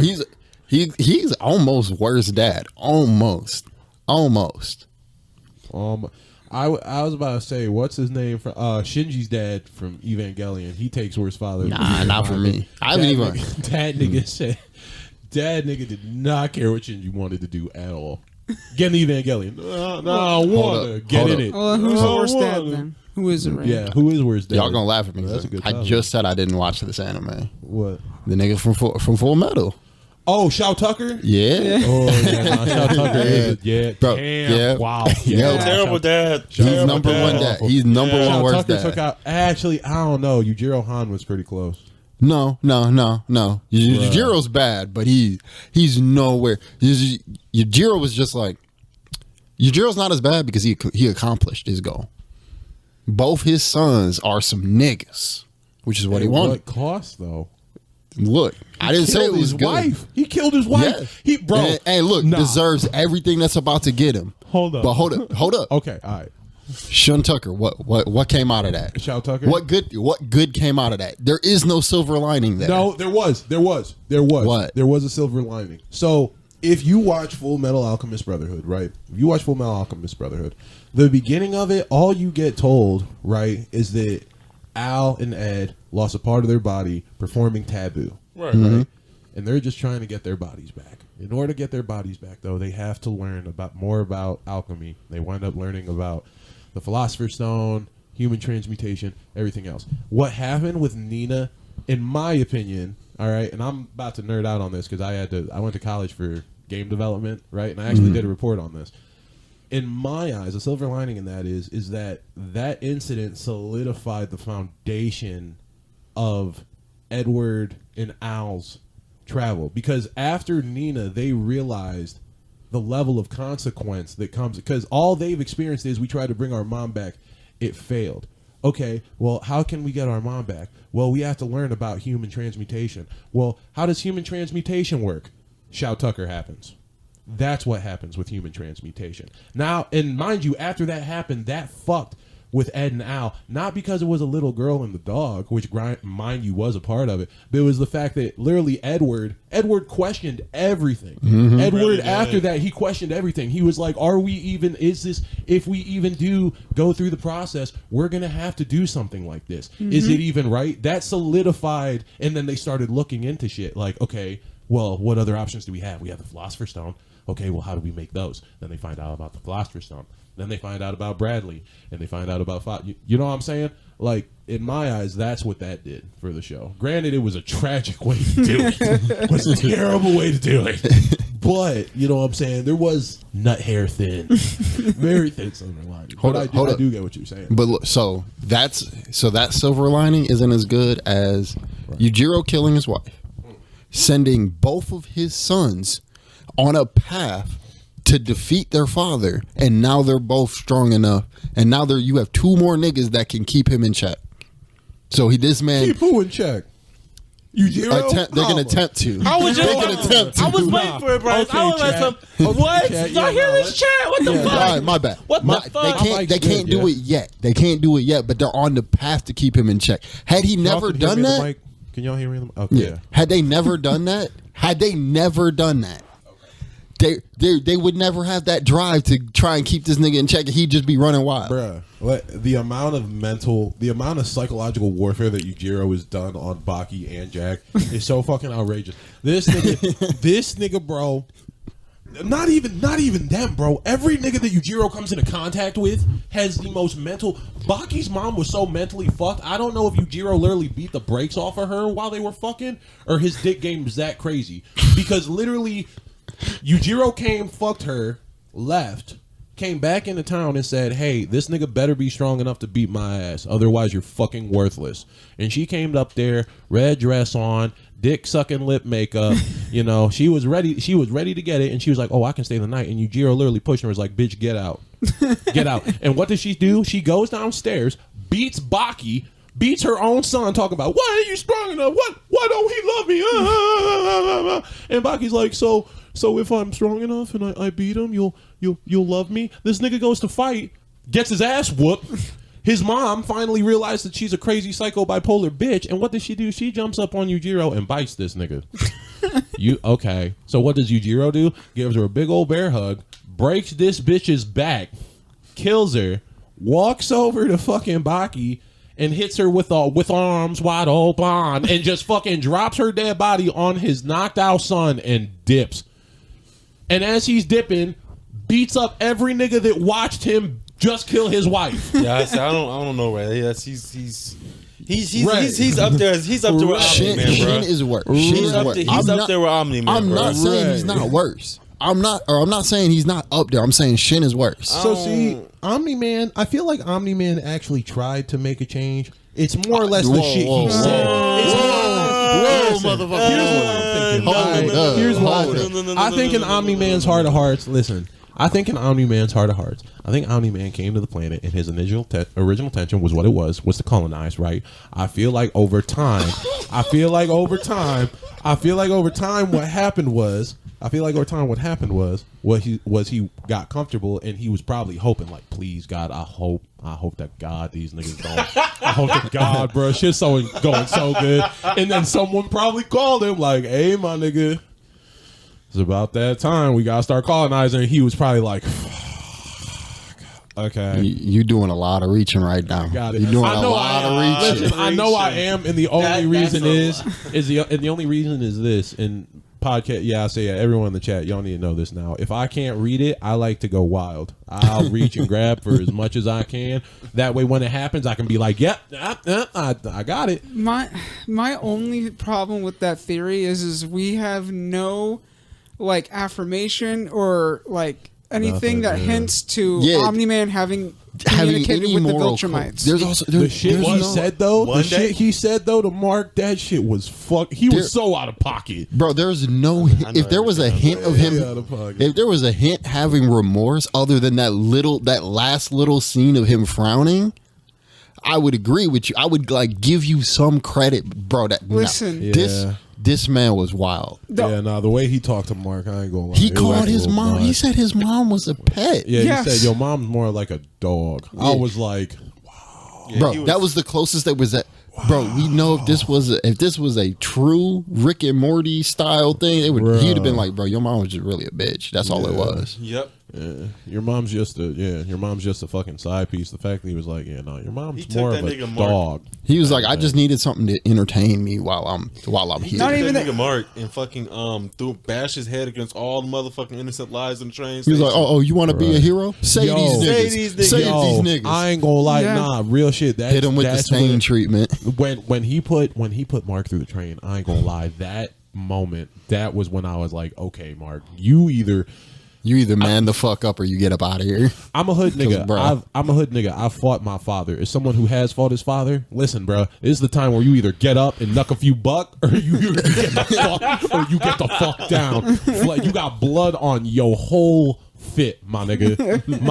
Your whole fit. That ain't coming out. Your blood. That ain't coming out with Clorox, nigga. And guess what? When your dad dip, guess who they gonna point the finger at? So you better whip his ass. And that nigga, you better try. And that nigga, bro, that beating was so hard to watch. I'm not gonna lie. I sat there and I was like, oh my. Yeah. When the fact that there was blood in teeth and this nigga's face was so puffed, I was like, bro, this nigga is really beat. and then while he beating his son, he gonna talk all that shit.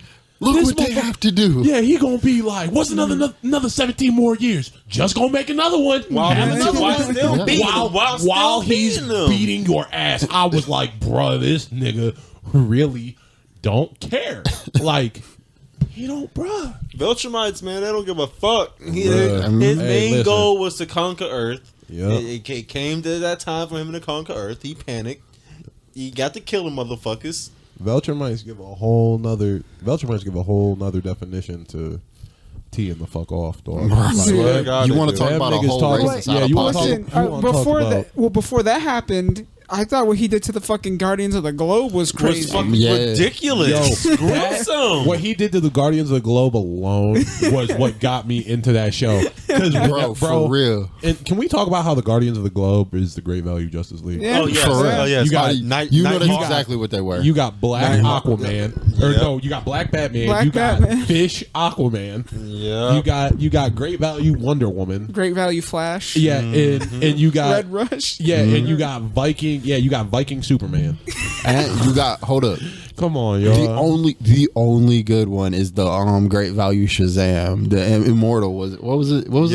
No, yeah, it was Immortal. No, yeah, Immortal. Okay, yeah, Immortal. Don't forget about the woman Viking nigga. Don't forget about the girl that can go invisible. The green girl. Yeah, bro, she tried. Bodied in a second. She tried. Dude, listen. I think in total, I gotta go back and watch, but I think in total, between her getting the call to show up, to the fucking lair and her dying, I think she had like a whole 7 seconds of screen time. She literally, bro, it's funny too because Omni-Man grabbed Water Dude and she said, oh shit. And that nigga Chidori'd her right through the fucking face and then used her as a fucking shield. Yeah. Oh, and you had Great Value Groot. Great Value Groot was in it. Yeah, and then he used that bitch as a shield, dog. I was like, bruh, there is not a more disrespectful way. There was no remorse in that nigga. The second most disrespectful kill that Omni-Man had was when he grabbed Black Batman and just threw his ass like a ragdoll and splat him into the floor. I was like, and this nigga came in yelling on a ninja kick, and I was like, see, first off, Batman would never do that. Batman would never make no nigga. All you hearing from Batman is the flap of that cape as he beat your ass. That's all you're gonna hear. Flap, and you're gonna get hit 5 times. You're gonna be like, bro, what the fuck? Fuck all that. Before he might throw his gashes before all that. Right? Yeah, you gonna come down yelling on a karate kick? Batman would have straight been gone. Listen, it's funny too because he turned around, looked at him like, nigga, you really just came jumping out of the fucking bleachers for that? And he just grabbed that nigga and was like, nope, just whip that nigga. I don't know. I think Red Rush? I think Red Rush kind of worse. I think that was kind of funny just because like this nigga's whole thing is he's fast, and in an instant, and he gets yoked up by this fucking head. Bro, imagine. He tried to punch him. He tried to punch him, and he grabbed his hand. And he was like, "Get your sweet ass over here, bro. I'm done with your shit." Imagine a nigga picking you up and then you throwing everything you have at him repeatedly. He was breaking his wrist. He broke his wrist, bro. He was literally throwing arm stubs into this nigga's chest. He was terrified for his fucking. That's fear, dog. Yeah, imagine a nigga just taking everything you have to offer as your power, as your claim to fame, and just be like, all right. You realize good luck. That's a wild thing too, bro. Because when Groot wrapped up Omni-Man, they were piecing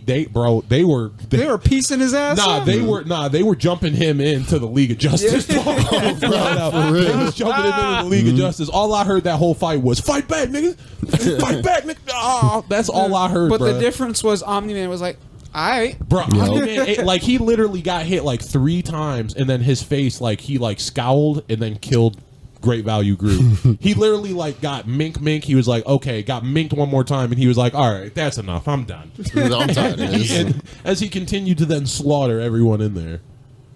Yeah, nah, but then the fucking detectives are gonna come in talking about some, oh yeah, Omni-Man's the only survivor, and that one dude's gonna be like, oh yeah, no, that's not suspicious.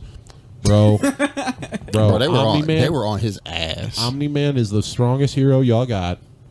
The other 5 Great Value niggas are dead. One man's alive, and there's no footage of anyone leaving. Yep. I am not Sherlock Holmes, but I can tell you who the fuck did it. Yep. Flat out. And I've seen the worst part is, I've seen the Dahmer documentary. You can't fool me. The worst part is, this nigga, This nigga was just looked at them and was like, bro, we've never seen Omni-Man take a beating. Because this was before he fought the kaiju. Before he caught the kaiju and was slowing down. Yeah. There's like, we've never seen Omni-Man take a beating like that. Right. And then you're going to wake up and not ask this nigga any questions? So they were like, so what do we think? They were like, all right, before we even get to the Guardians of the Globe, who can give Omni-Man a beating like that? Right. The Guardians of the Globe can. Oh, but they're all dead. Then why ain't they kill Omni-Man? Right, not like literally, dude. Like that whole dude, that dude's level of detective work was so fucking shitty. It was so real. It was so shit. Literally, Omni-Man got up. He said, "Did you see what attacked you?" Nah, I got jumped. Bitch, what? Who the fuck is jumping you? Okay, so you. Okay, so wait. So you got jumped. So then what happened to the league? I don't know. When I got there, they was dead. So let me get this straight. So a bunch of niggas jumped the league, killed him, jumped you, and left you alive. Okay. Here's another thing that don't make no sense. And that demon nigga was on it. Here's another thing that don't make no sense. So your league is gone. Omni-Man, who is your next best person? Right. If Omni-Man didn't kill these niggas, somebody out there can beat up Omni-Man to the point where Omni-Man got amnesia. Right. Why are y'all not on DEFCON 5? Why are y'all not on high alert? There is some y'all have no answer for this nigga. Whoever this nigga is, walk it off. But you just gonna walk it off. Nothing happened. We're gonna go Mars the next 2 weeks later. Yeah, you know what? We got invaders here coming up on Saturday. We can't really worry about that. Yep. Nah, bro. Like that's that's what I'm saying. Like sometimes, and I know most people on the podcast are probably gonna agree. Some animes and there are some shows, bro, where it's like the level of retard it fucks the immersion so much that all you got to do, like the anime's good until that moment, and you just got to laugh at it. Yeah, because it's so dumb. Yeah, like it's so fucking. Oh wait, who was I can't remember his name, but there was the dude with the scar, the shit ass detective, right? That can't do nothing. And then there was his homie, his assistant with the glasses and the bob cut. Yo.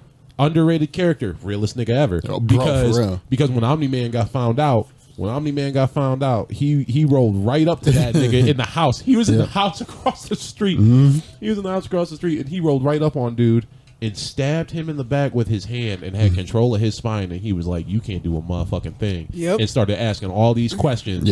And dude sold. And he was like, "Wow, so this is really like you really think you got the upper hand on me?" And he was like, "Hell yeah, motherfucker!" And then hit the button to blow up the whole fucking house. And I was like, "Yeah, nigga, good shit. Go out good like a G. Yep. Go out. You might have sold, but I'll tell you what, you did everything you could. Yep. You went out with a bang." If a nigga put his hand through my back and has his hand around my spinal cord, dog, you ain't gonna let me live. I'm hitting the detonator. You're dealing with Omni-Man at that point. So I'm like, I don't blame him for trying.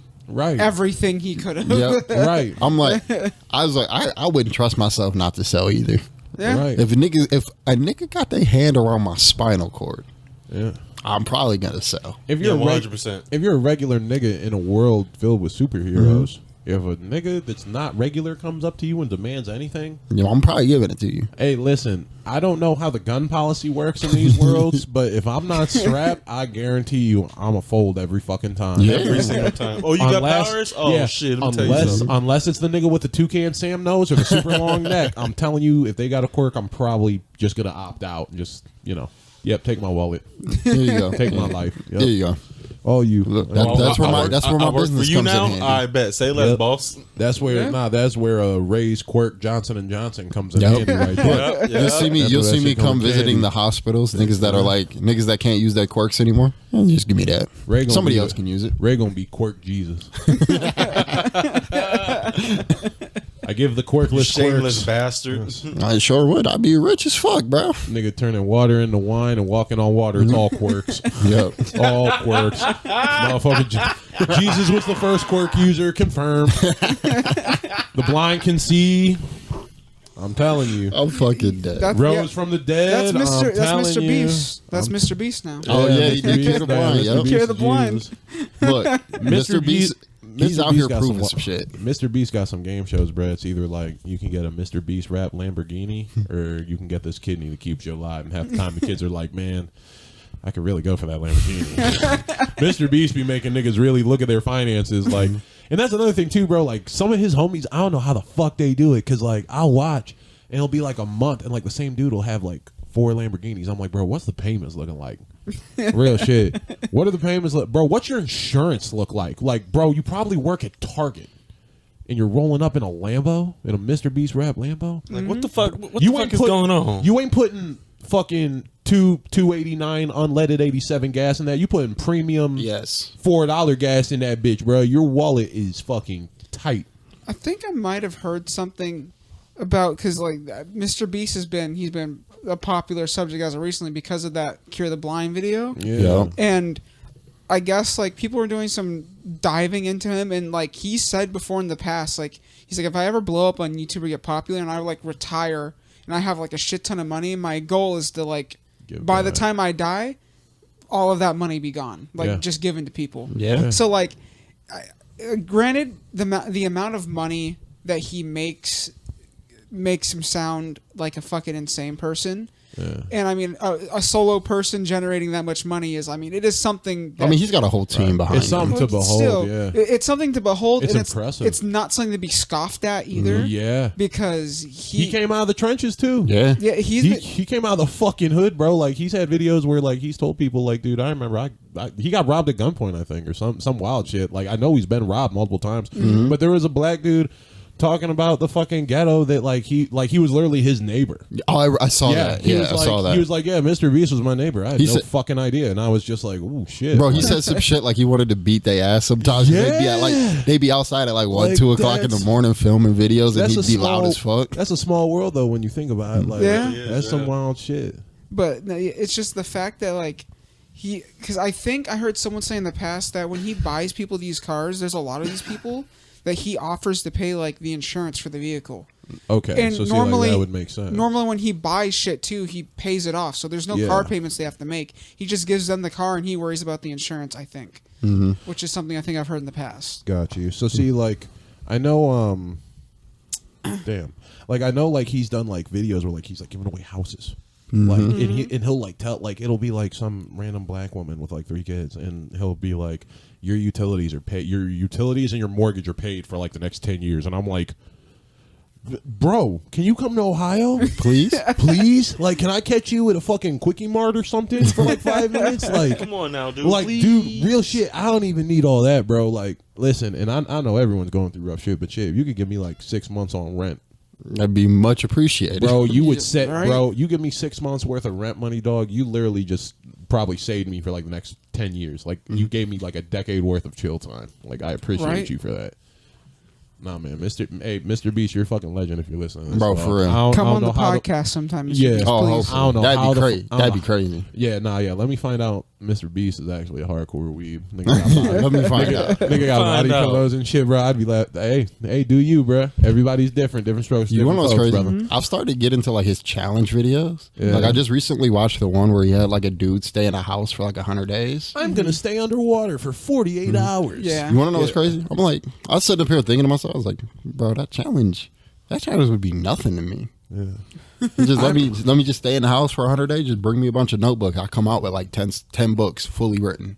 I remember he had that one challenge where he put his homie in like the quiet room or whatever, like the super quiet room with light. And he was like after the first day, every like, I think he said like every 6 hours, I'm gonna take one object out of the room. This nigga was in there for like a week. He plot not like literally, like he was down to a bed. Like they took the couch, the guitar, everything. Like he had nothing to take up his time. All he had was a fucking bed. And Mr. Beast was like, check it, I can either like give you something or I can like let you see your girlfriend for like 10 minutes. And he was like, bro, can you just give me my bitch for like 10 minutes, please? And that motherfucker stayed in there for like another 3 days after that with nothing. With nothing. And he was like, all right, bro, I gotta get the fuck out of here.